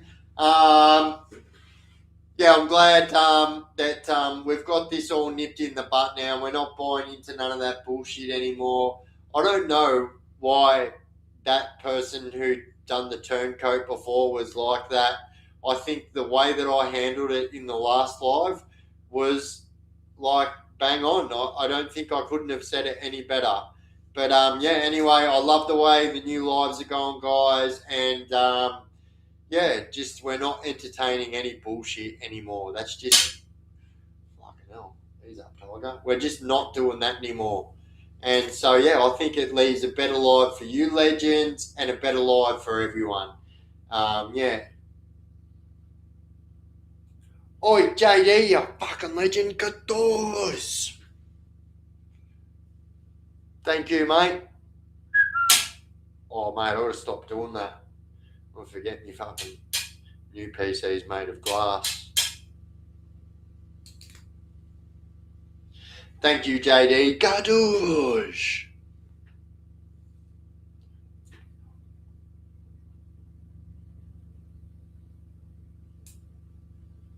Uh-oh.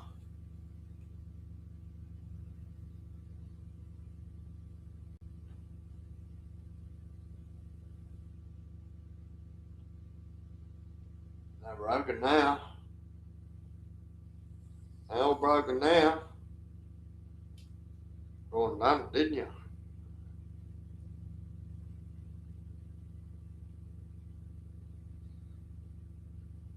Fuck.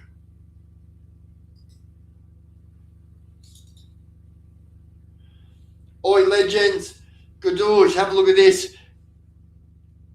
Gunhead says, if anyone wants to message me about moderation, you can get me at this email right here, gunheadforevergmail.com. Doosh, thank you, Gunny, you bloody legend. I just bloody broke me fucking jousting sticks. Oh no, they're not jousting sticks. But alright, legends, thank you so much for joining tonight. We might even get a bonus live tomorrow night, depends where I am during the day. Oh, I broke the shit one too, yes! I didn't break the... Fucking rapped about that. One's actually a proper one and one's actually an aerial. But, same but different. All right, legends, I'm going to jump off. Thank you for joining my live. I'll see you guys at 7 p.m. tomorrow night for a premiere and maybe a sneaky live tomorrow night. We'll see what happens. But if not, definitely 7 p.m. Premiere tomorrow night. And, thank you to all you awesome legends in the chat. Thank you for keeping it real. And, thank you for keeping me on my toes. You know who you are. And, legends, and I'll see you all tomorrow in one way, state or form or the other. Premiere live, you'll definitely see me in the premiere, but I'll let you know during the day tomorrow, if not in the premiere, whether or not we're going live. But thank you, legends. I am out, absolute legends, and as always, don't do drugs and crime and you won't end up in prison. Simple, actually.